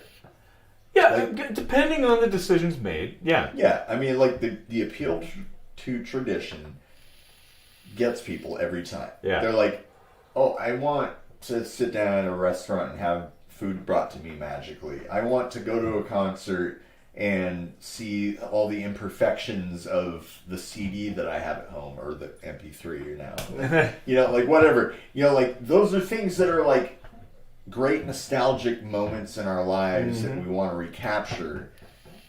But like I said in the Christmas episode, how do you know there isn't a better way to experience something? Exactly, and you would never know if you never try. Yeah. And yeah, like, I remember my grandma telling me, well, you know, I remember when I could buy, like, a candy bar for 15 cents or something. Yeah, why are they like that $1.20 again, Grandma? So. Yeah, it'll never happen. I mean, you can explain it through inflation and some other factors, but yeah, just because and I think everybody looks back into the past as if it was like some golden era. And the golden era is... I fall prey to that too. Yeah, the golden era is in the future. Like, there are great things coming. Greater things than we could ever imagine. Like, yeah, okay, it was fun. The halcyon days and all that. Like, okay, it's great. Yes. But as I say, my personal philosophy, it's like, the only time that exists is now. The past is just memories. The future is just waiting to be written. Premonition, yeah. Like, it's like, it just depends on the configuration of atomic particles and things moving around. Like, there's no use crying over spilled milk, I guess. And it's good to remember. And we could learn from things. They're definitely, like, you shouldn't necessarily just dismiss and forget the past, because it's a good teacher. Sure, yeah. So let's see if, as we wax excessively philosophical, I'm gonna try to run to the bathroom. My back teeth are floating. Oh, jeez. All right, well, I'm going to look through the comments.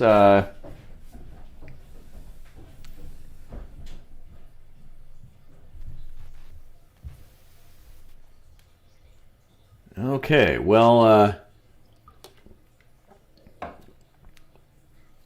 does anybody have any last-minute ideas as we come up on the second hour?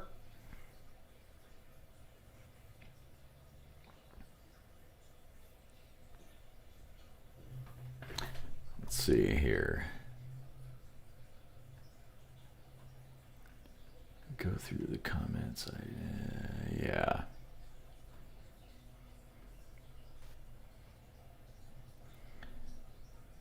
I think it's probably getting close to point to wind down, unless anybody has any last minute thoughts you want to throw our way.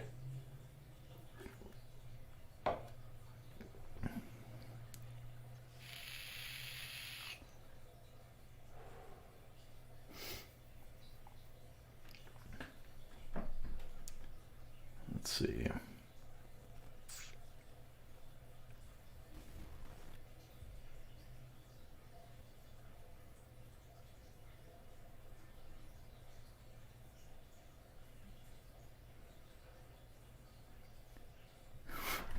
Something about a sweaty ass farm llama. Okay. I didn't see that comment. Nice.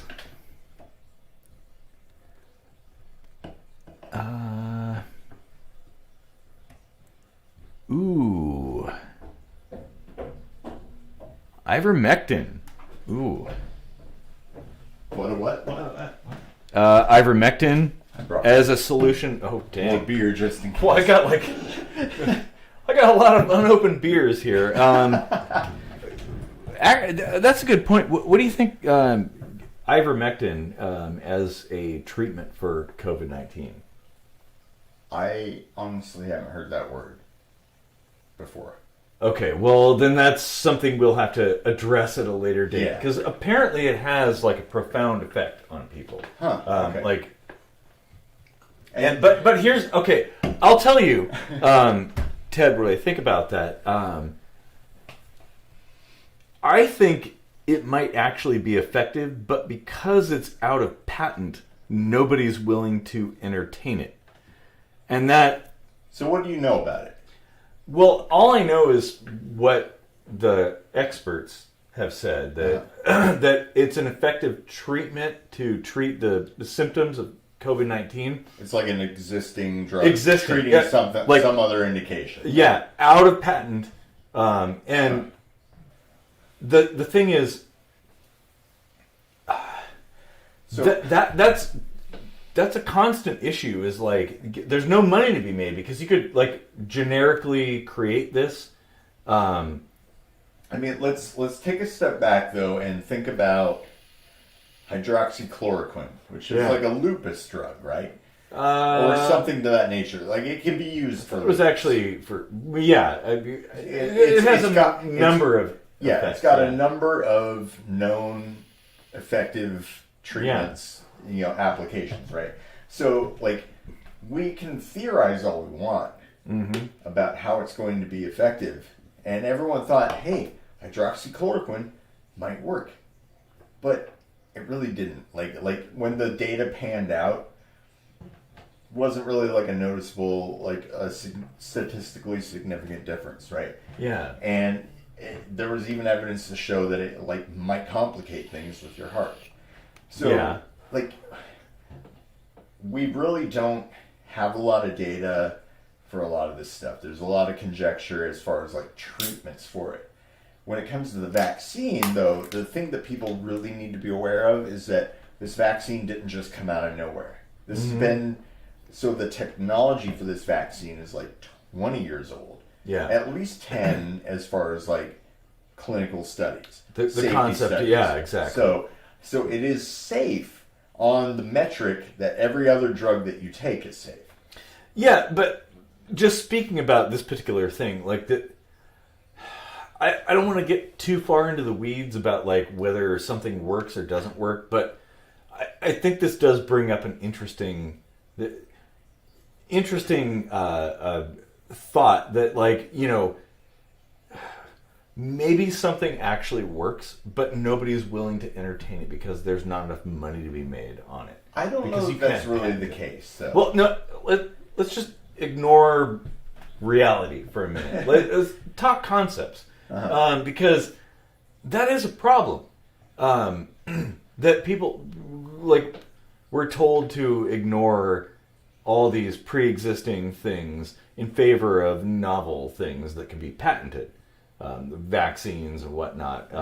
And what if there is something that works, but the powers that be don't want it to be because they can't make any money because you could buy it for like $2? So, okay, they can charge whatever they want, so they could make money. Not if it's a generic, because anybody can make it at that point.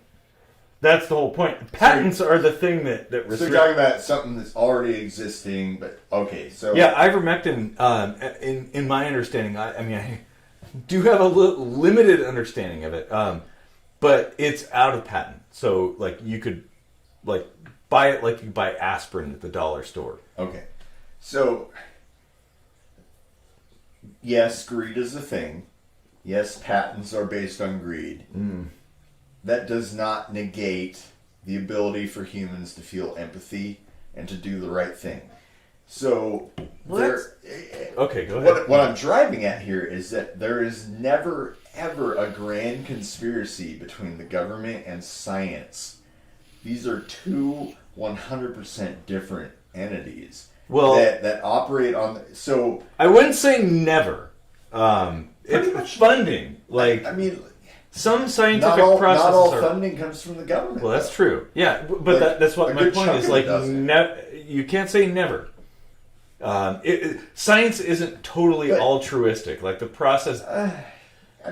But that's the whole point, is like, we should be objectively analyzing things and critically thinking about things and independently studying our own... But I think the built-in factor in science...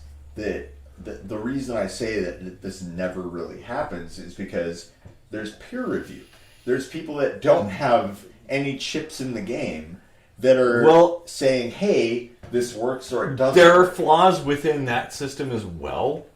And that's the thing. Like, I believe wholeheartedly in the scientific method. I think the concept is very sound, but I think it's flawed. Like, in practice, when you have humans performing it, you do have...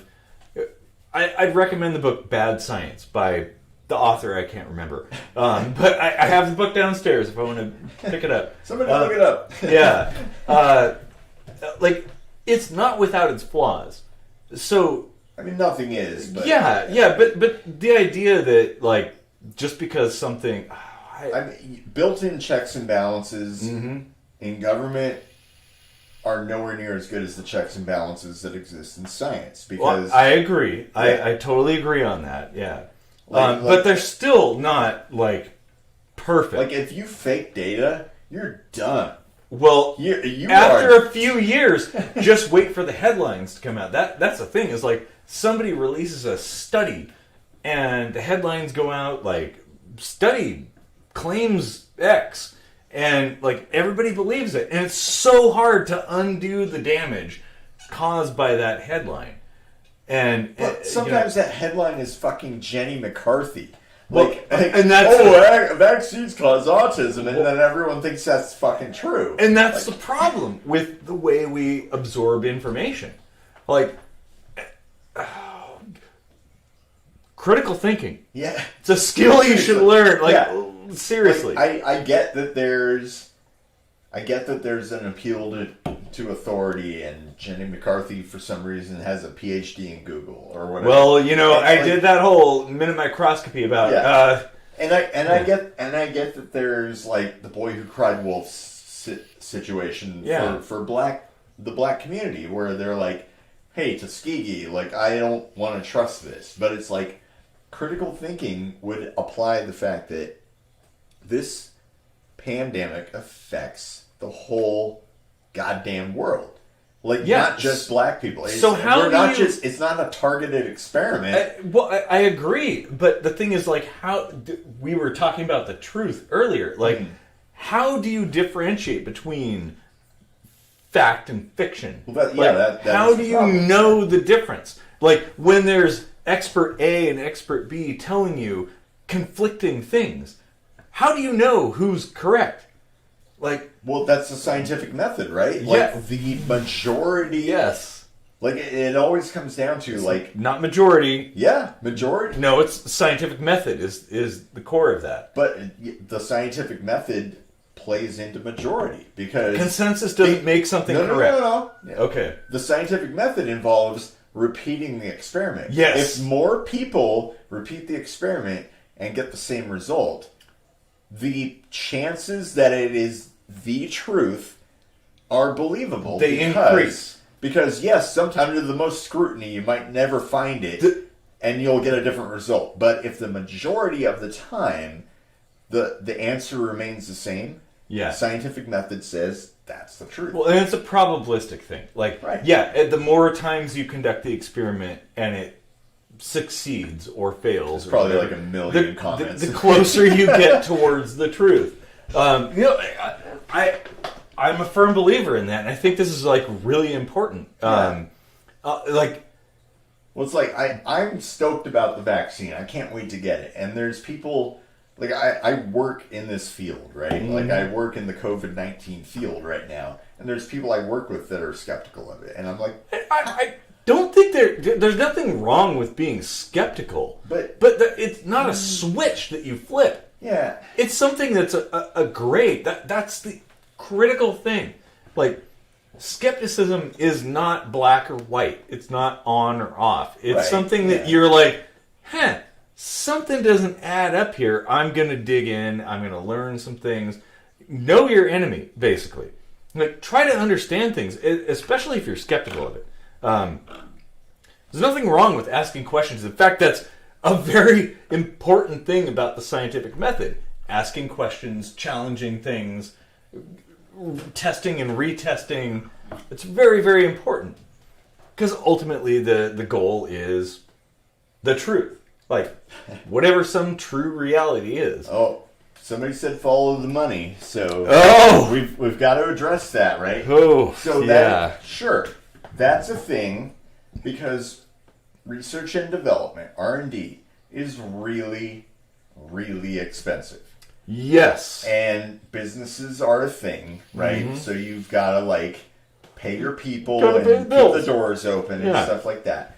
Sure. Okay, so the fact of the matter is that, like, because of the scientific method,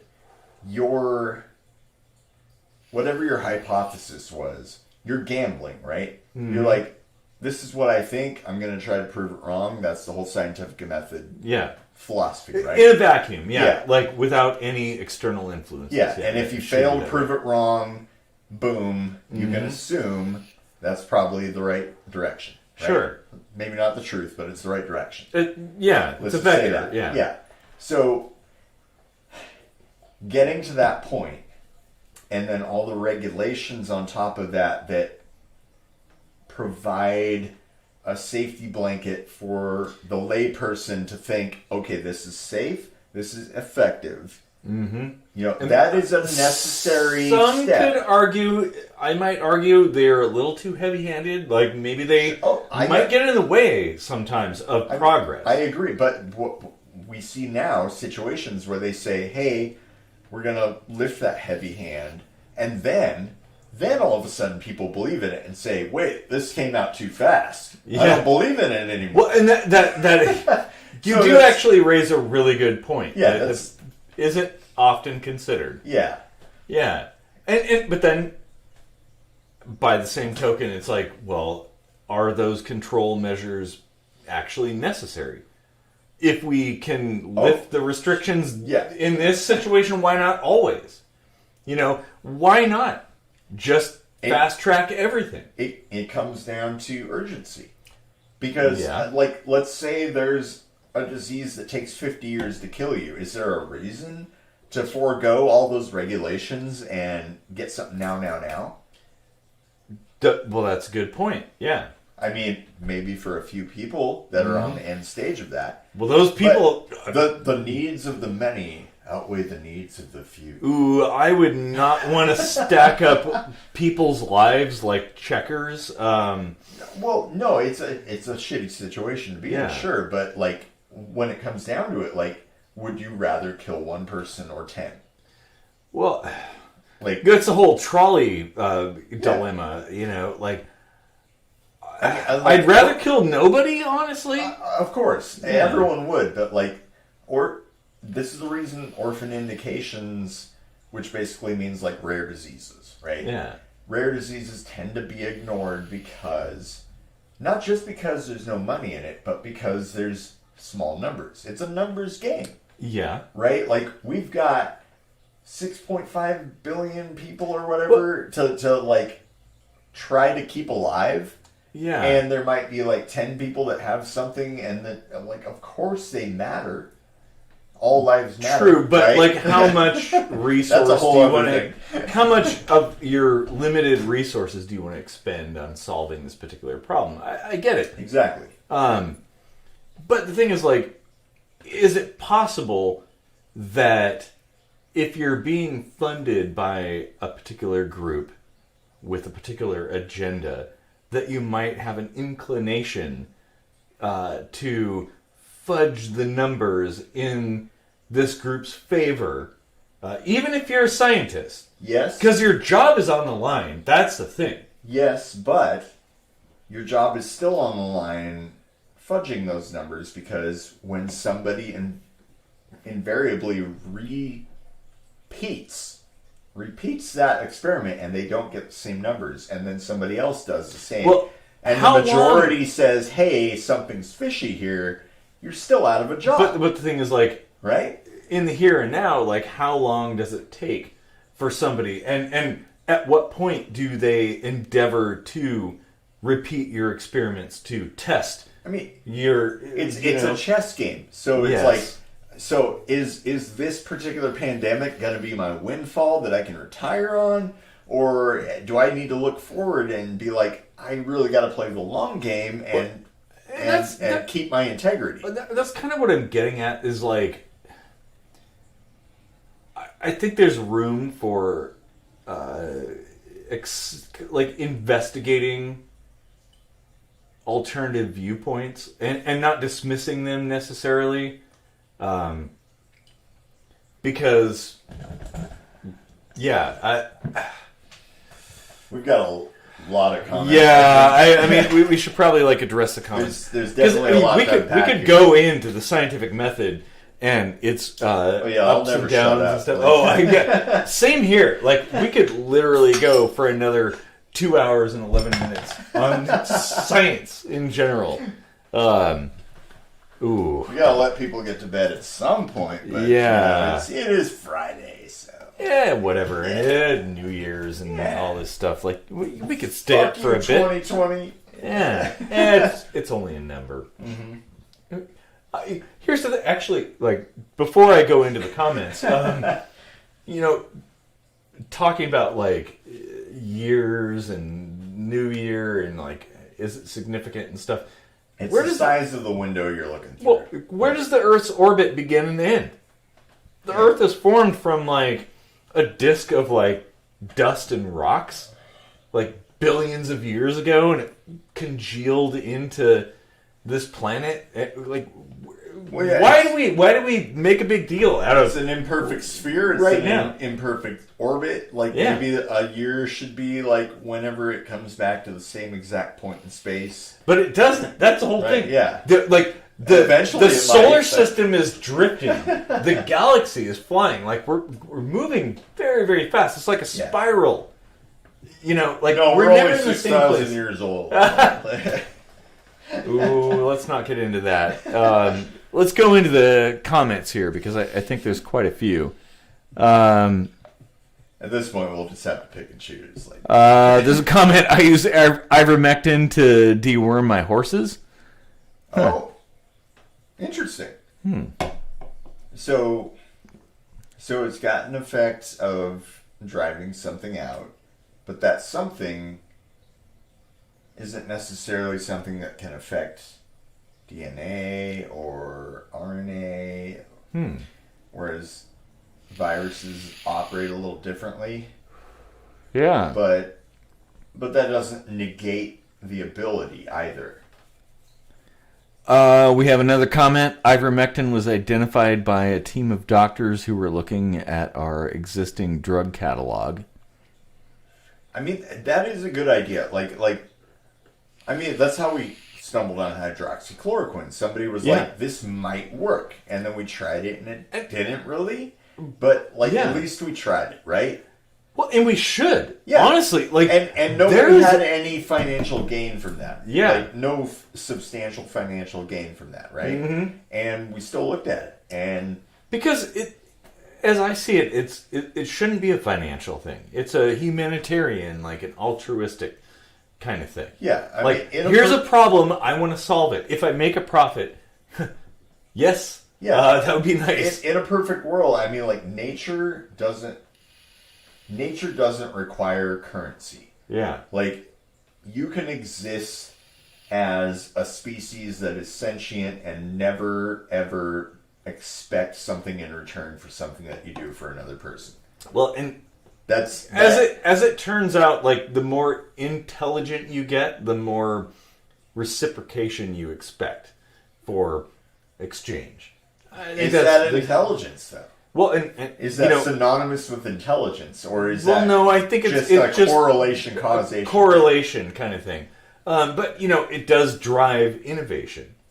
But the desire to help others could just as easily drive that same innovation. If my core values are making sure the rest of the world is as healthy as I am able to be, that's my driving factor, and it has nothing to do with money. And if you derive pleasure from that, capitalism bullshit. Yeah, capitalism rocks. Change our minds,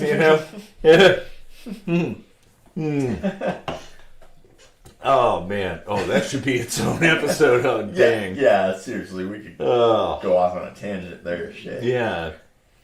But as far as COVID-19 goes, I really want to encourage people to understand the vaccine. If you're scared of it, if you don't know what it does, ask someone who knows. And try to learn. Yeah, I agree. And again, if you're fearful of something, know your enemy. Understand it. And I don't know about always. I wouldn't just say blindly trust experts, but listen to people who've been there, who know things. On their opinions. There's nothing wrong with that. There's nothing wrong with being skeptical and critical, especially if they have no chips in the game, right? Yeah. I don't stand to make a fucking hot dime off of whatever may or may not fix COVID-19, right? But I'm still out there advocating for what the science supports because I understand how this works. Yeah, to some degree. I'm not an expert, but here's the thing: it's how do you know that you are a trustworthy person?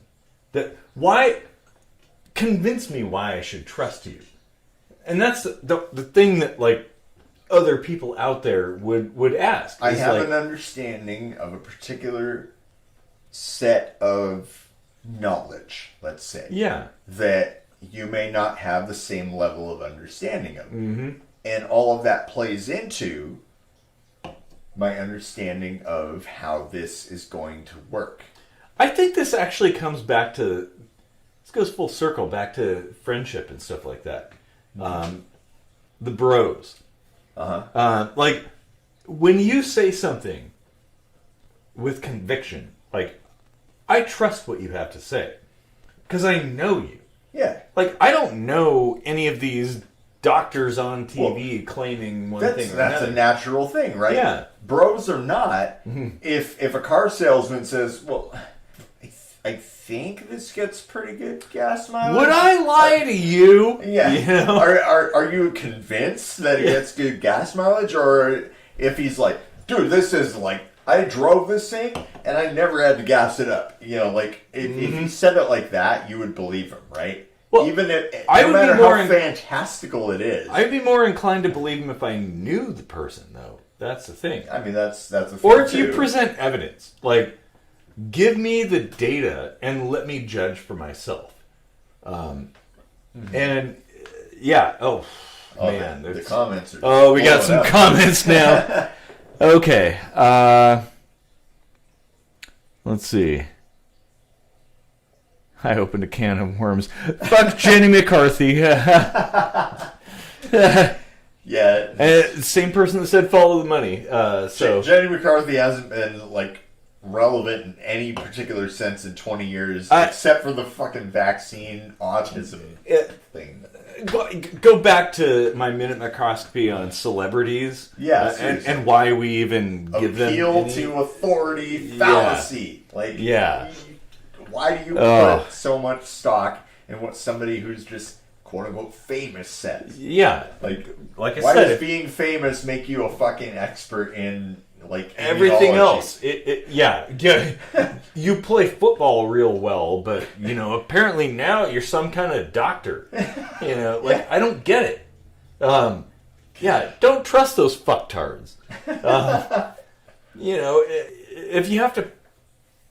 Don't put faith in anybody, but if you have to, put faith in people who are experts in the particular field that you're thinking about. People that put the time in to learn all the nitty-gritty details about the things that are necessary to understand how things work. Yeah. You know, like, most people don't understand how plumbing works. I don't know how plumbing works. I do. You know better than I do. I will all too well. I will always defer to you on plumbing knowledge, even though you're not a plumber. Right? Yeah. Because I know that you know more about it than I do. I've had more sewage thrown on me than anybody else, and it's because of my experience with plumbing. That sounds like an awesome episode. Oh, man. But, I mean, that's what it boils down to, right? Like, you have to pick and choose who you put your stock in. Yeah. Like, are you such a gambler that you're like, I'm going to put all my money on the thing that makes 0 sense because I feel like that's going to pay off better? Yeah. When really the odds are fucking stacked against you. Yeah, exactly. Yeah, high risk. Mm-hmm. You know, like, I'm not going to wear a mask because I feel fine. Mm-hmm. You know, like, there are so many levels of why you're an asshole at that point. Like, yeah. Like you have 0 empathy, you have 0 understanding. Like, you.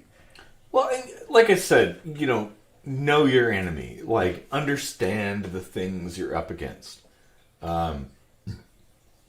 Always be critical. Like, in fact, I would argue, be the most critical of things that support what you believe. Like, if something reinforces what you believe, be especially critical of that. And it's very hard because, you know, we want to believe things and stuff. But that's the point where you should be taking a step back. And so it's like people that think, I feel fine, I can't possibly be spreading this. Pretend COVID-19 never existed. Yeah. Pretend you got the flu and you have no idea where it came from. Yeah. Right? Asymptomatic spread. Mm-hmm. Seriously, like, we always notice when someone's sick. If somebody was, like, coughing and hacking and stuffed up and they came to work anyway, we know we probably got sick from that. Well, but if we, like... Flu is probably a bad example, like the cold. It's really like not. Snot running down your nose, you know. Like, anything has the potential to present asymptomatically in a person. Yeah. And spread. True. So, like, you go to the gym, you go to the grocery store, like, we're becoming more aware of how viruses work, how bacteria works, how things spread. Yeah. And because we're learning something new, we feel like it's something new. But it's not. It's really not. It's actually kind of the same thing, just with a different mask on. COVID-19 really, like, symptomatically... epidemiologically, not necessarily any different than anything else. It's just that we don't have innate immunity, and that poses a very specific and realistic danger to a fair amount of people. Well, yeah, and that matters because anyone that dies that could have been avoided should be avoided if possible. Well, yeah, and like, going back to the numbers, like, you know, people are like, well, if you're under 50, you're like 99.9% likely to survive. Dude, like I said, I'm in the field, right? I get daily updates. A person in their 50s in this county with no underlying conditions died from this. Yeah. But that's a person. Well, yeah. But it does happen. Just because it might not happen, the fact that it can happen should be enough to make you say, is wearing a mask a big deal? Or that's a is good it worth point. my life? Is it worth someone else's life? Yeah, like empathy. It's cost versus value. Like, is wearing a mask going to impact the rest of your life versus someone losing their life? And we've talked about this before. The problems that arise from people, contradictory statements and things like that. Like, I feel like we should go back to this, actually. Like, this is another one we should probably revisit, because there's actually kind of a lot of comments. Yeah. They forgot we were here and listening. Yeah, we did kind of go off on a tangent. Yeah, we went off on a tangent. We'll probably do it again. Oh, yeah. Like, there's a million episodes to branch off of this one. Mm-hmm. Or are the scientists more interested in notoriety? No. More concerns with being first? I mean, individualistically, maybe that's the case. But no one scientific entity is comprised of an individual. Well, and it's important to note that, like, scientists aren't infallible. Sure. Infallible. Like, they're people too. Yes, the scientific method is a pretty rock-solid process, but it requires that everybody follow it. It's like gun safety.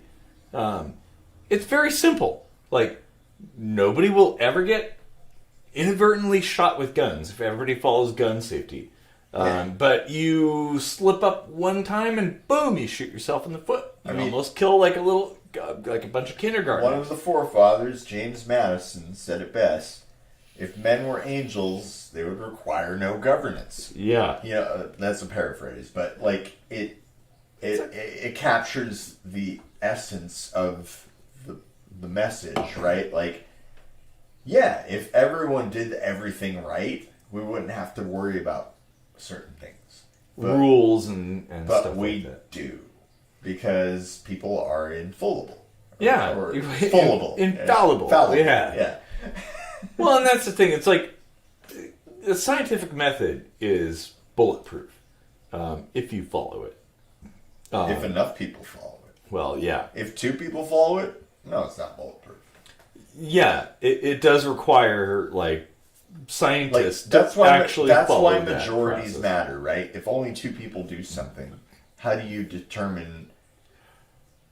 If they get 2 different answers, who was right? Right? That's why majority always trumps everything, because only in a scientific context.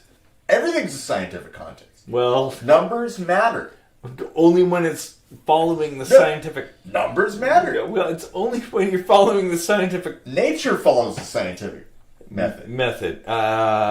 Nature does it. It's always a numbers game, because the thing that is right is more likely to happen Well, than not. that's kind of like saying if everybody was jumping off a bridge, is that the right thing to do? Maybe it is. Fuck, I don't know. Oh man, But we just opened you know a what? can of That's worms. not the case. So no, it's not. But I'm talking about principles here. I'm trying to explain why the scientific method is so robust.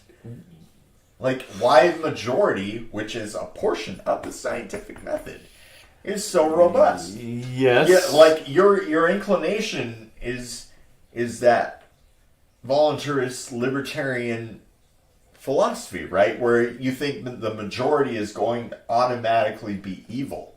No, I don't think that at all. I don't defer to it because it negates what you feel or think. Not at all. I just simply don't defer to it simply because a bunch of people have a consensus about a thing. But if those people come to the consensus because of the scientific method, what point is there in not deferring to it? I would if they did. That's the whole thing. Like, if they do, if it's simply fallible. But if it's simply a measure of consensus, I don't defer to it. This is like the best episode. Oh, ever. this is actually really good. Okay, we got a lot of comments. Yeah, it's actually really good. We've like never been this heated. Or had this much beer. Except for that one episode we never aired. We're never going to air that, by the way. Oh, man, that was horrible. I in fact, speaking of that, I saw the word vaccine. Oh, okay, here we go. Let's see. Let's talk about the vaccine, because I know shit. The vaccine isn't as scary as having COVID. Okay, well, this may not be the vaccine conversation you want to have. Well, no, it is. You really have no idea what card you will be dealt having the COVID infection. So let's talk about both of those are related, because your chance of I don't know the numbers for your chance of catching COVID, especially now that there's a UK variant introduced. Yeah, let's ignore that for now. Let's pretend that doesn't exist. Those statistics are really hard to calculate, right? Yeah. Let's just say, like, you're careless, you don't wear a mask, you go to the store, and you, like, leg hump your fucking person in front of you. Like, why aren't you checking out yet? You know, like, let's say you're that person. Can I just say that has actually happened? Yeah. Oh, man. Let's say that's the case, right? Like, you catch COVID, right? Your chances of dying from COVID-19 are demonstrably higher than the people that in the 30,000 people study of the safety and efficacy had adverse reactions. Mind you, no one died. Yeah. You're basically saying, I'm scared of the vaccine, but I'm not going to live in fear of the virus. Well, I don't think you should be either, personally. Like, it's a numbers game. You shouldn't live in fear of things. The only thing we have to fear is fear itself. But fuck at the same idea time, of fear. Like, it's all about But people prudency, naturally have fear. What? Like they're afraid of things. Let's not call it fear. That has a negative connotation. Yeah. Let's say it's prudency. It's like, what are my chances? Caution. What are my chances of dying from that direction or that direction? But do people really weigh things in that regard? Well, I mean, if everyone really did, we would probably have a better survival rate. But, well, yeah. And that's really the point here, is people want, on the majority, to have a better survival rate, right? Yeah. Most people want to live a long life, right? Most people aren't like, you know what, I just want to live 20 years and then say fuck it. But it's a perceptual thing. Like, you know, oh man. I mean, really, like, most people just want to live as long as possible, at least to experience everything on their bucket list. I mean, like... Well, that's true, but, like, you know... You never know what's going to happen. You never know what you're going to mind that bus. What bus? Splat. Right, You know, like, that could happen to you today. Yeah, it totally boils down to just, like, let's just agree that survival is a good thing. Yeah. You know, and most people want to survive. And the path towards the most people surviving is taking this vaccine. Well, but here's the thing. The data supports it. It does. However, people have become skeptical of the experts. And but it's there's probably actually because no reason. No, there isn't. When you look at the number. There isn't. But I understand where people are coming from. Like, we talked about Tuskegee and things like that. That, you know, the government basically always lies to benefit itself. Yeah. So when a government or an official says something, people get a little bit hesitant about that. And I don't blame them. Yeah, I mean, I saw a meme today that said, instead of asking why black people are skeptical of the vaccine, why don't we just acknowledge the fact that the government has screwed them over? It's like, yeah, but that doesn't really fix their skepticism at all. No, so how do you address that? Acknowledging a problem never really does anything to fix it. True. Sorry to say that, but it's true. Mm-hmm. All you need to do is do your best to make someone see that the truth does not necessarily align with what their gut is telling them. Well, and I think, going back to relationships and stuff, consistency of sincerity is really important. Like, and I don't think the government comments that we've yeah, we'll have to go back to sorry that. I will address them. I don't think the government has reliably been consistent. No, and the government really shouldn't have jack all to say about any of this, right? But it's like, kind of at the forefront of it, and that's the thing. We look to them for leadership, right? Like, I don't. You might, but I don't.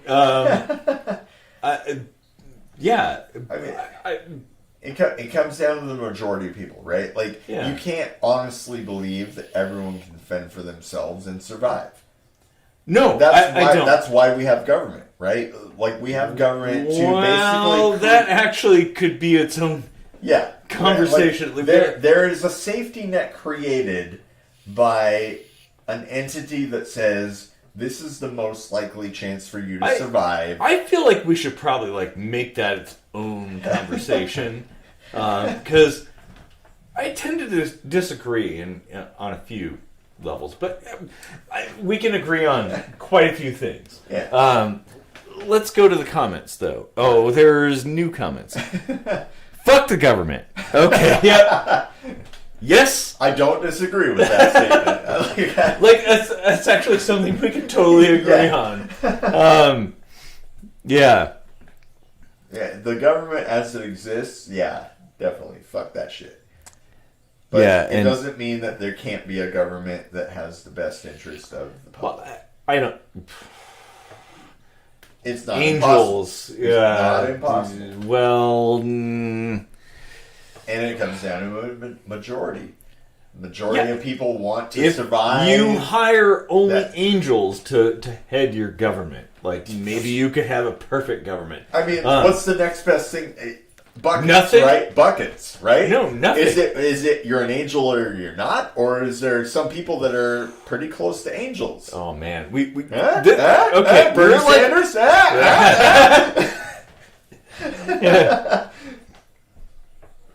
Just because I agree with a couple of his tenets doesn't mean I agree with him entirely.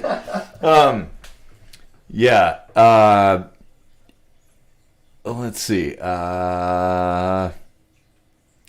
There's too many experts. What about experts? As a standalone comment, can you really control death, gentlemen? No. Well, it depends on the situation, doesn't it? There are situations that would have been certain death in the past that are not now. And that's ever changing. Oh yeah, like and this was posited. And what recently, is death has changed. Even the this was posited recently. Moved. Like, what is the best time to be alive in? And what the is response? Death? Like your heart stopping, your brain stopping. Well, what is it? The response was 2020. Like, if all the things that happen now happened 100 years ago in the golden era, as people say, like, we would not be able to solve this problem. We didn't have mRNA vaccines. We didn't have the internet. We didn't have all these solutions. So it would be a lot worse if we didn't live now. Right. And so, like, yeah, it's not perfect, but it's actually the best we've ever had as the human race. Yeah. And you can't just place your trust in one thing and say, if it varies from this, I can't trust it. Right? Well, yeah, that's kind of a little bit of false hope. I think that's, again, appeal to tradition. It's like, I found something that worked for me once. If that ever changes, I will not trust it. Is certain death. Yeah. At some point in your life. Like, yeah, that's a good point. Yeah. Really, it is. Yeah. Like, because, like, that's the point, right? Like, things change. We gain more knowledge. Science is built on the shoulders of giants. And, yeah, science is an evolutionary process. Like, we don't know. Honestly, like, the more I've learned, the more I know that I don't know shit. That's why I say I'm an idiot. I don't know shit. Honestly. But I'm inquisitive. Being an idiot is also a perspective thing. Well, yeah, and it's like knowing what you don't know encourages study into more things, and yeah, like I think that's valuable. Hand me a plumbing problem, I'm a goddamn idiot, right? Like, yeah, hand me this biology stuff. But you know what? Take up a wrench, like try it. Well, yeah, and I have. Like, why not? Yeah. You know, like if you get a face full of sewage, like, whatever, you know, it could be worse.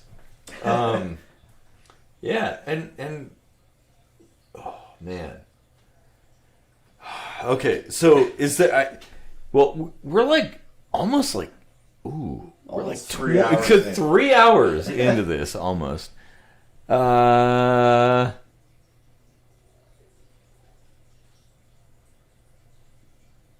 I think hit that subscribe button. Do it now. Yeah. Politics greater than popular vote, greater than money, greater than corruption. Politics. Huh. I wonder what, pretty much, right? Yeah. Yeah. Like it's a secular religion, honestly. Yeah, it's not really greater than empirical data. Yeah. Right? Like, it's a perceptual thing. People perceive, they put some weight behind that, as if it matters. If the political majority aligns with the majority of the data, I think there's good reason to place trust in that. If the political majority diametrically opposes the scientific majority, I think there's reason for skepticism. And a lot of things fall in between. That's true. I would argue there's always cause for skepticism. But, yeah, I mean, that's a step in the right direction.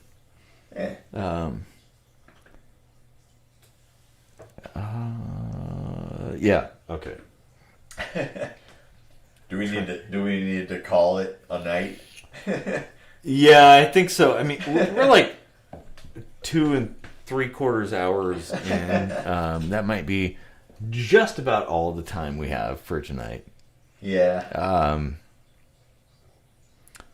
Oh, Joe says those were supposed to be arrows, not greater than. Oh. Leads to. Oh, okay, so politics leads to popular vote, leads to money, leads to corruption. Yes, I totally agree. Yeah, that makes more sense. Oh, but I'm man. also really drunk now.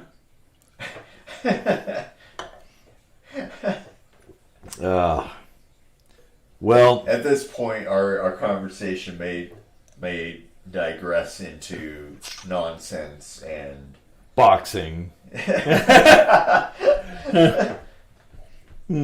pissing in the corner. And ghost hunting or something like that. Yeah, this has actually been like a really good conversation. It's awesome that everyone joined in, and let us know if you'd like to do this again, because this was a lot of fun. It was very fun. And yeah, like we had some like really good inspirations for discussion.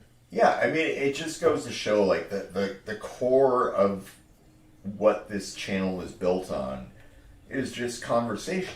Yeah. And the more people you have in the conversation, the more lively it is. And that really shows in, like, we've been more animated than ever.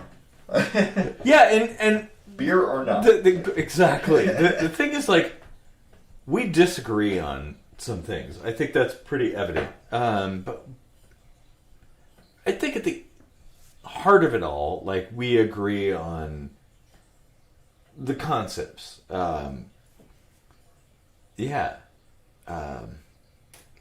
A scientific method in particular, like that's kind of a given. Yeah. Well, so we normally have a song at the end of the episode. Obviously, we're doing this live, so we can't really edit that in.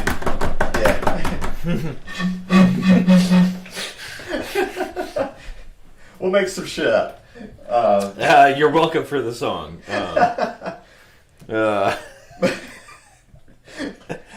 Oh, jeez. But thanks for Deep Sync living with us, because this has been awesome, and it's great to interact with the fans and hear what you think and get you in on the conversation, because that's the whole point of this show, is to just keep the conversation going. Yeah. Oh, man. We've got comments. You can keep speaking your mind. Oh, man. What do we got? Oh, jeez. We got more? Great show and conversation. Drive safe, Casey. Yes. Drive safe, for sure. I might take a minute, yeah. Yeah, have a bottle of water or something like that. Yeah. You don't have far to go. No. You're not driving to Tennessee. Yeah. Oh, man. Yeah, this has actually been like a really good conversation. We'll have to do it again. Yeah. Faux show. Faux shizzle. Faux shizzle. Faux shizzle. Yeah.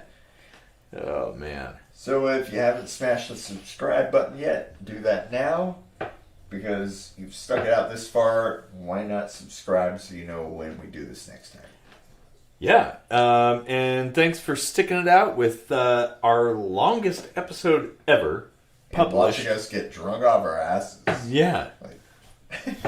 Kept bringing more beer up here, so well, I gotta drink it.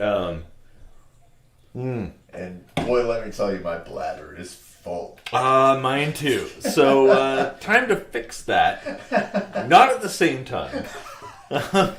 Sword fight. Oh Jesus! If you want to watch the video, head on over to Pornhub. KSMvidcast.com /Pornhub. Oh yeah, 2020. Fuck that shit. Wouldn't it be Pornhub /KSMvidcast? Or Yes. Eventually, someday, I'm sure. Oh man. All right. Well, appreciate everybody and your thoughts, and thanks for sticking it out with us and giving us some ideas. Finger guns. Pow pow. Pew pew pew. All right. Well, welcome to 2021, everybody, and have a good night. All right. Okay, I think that's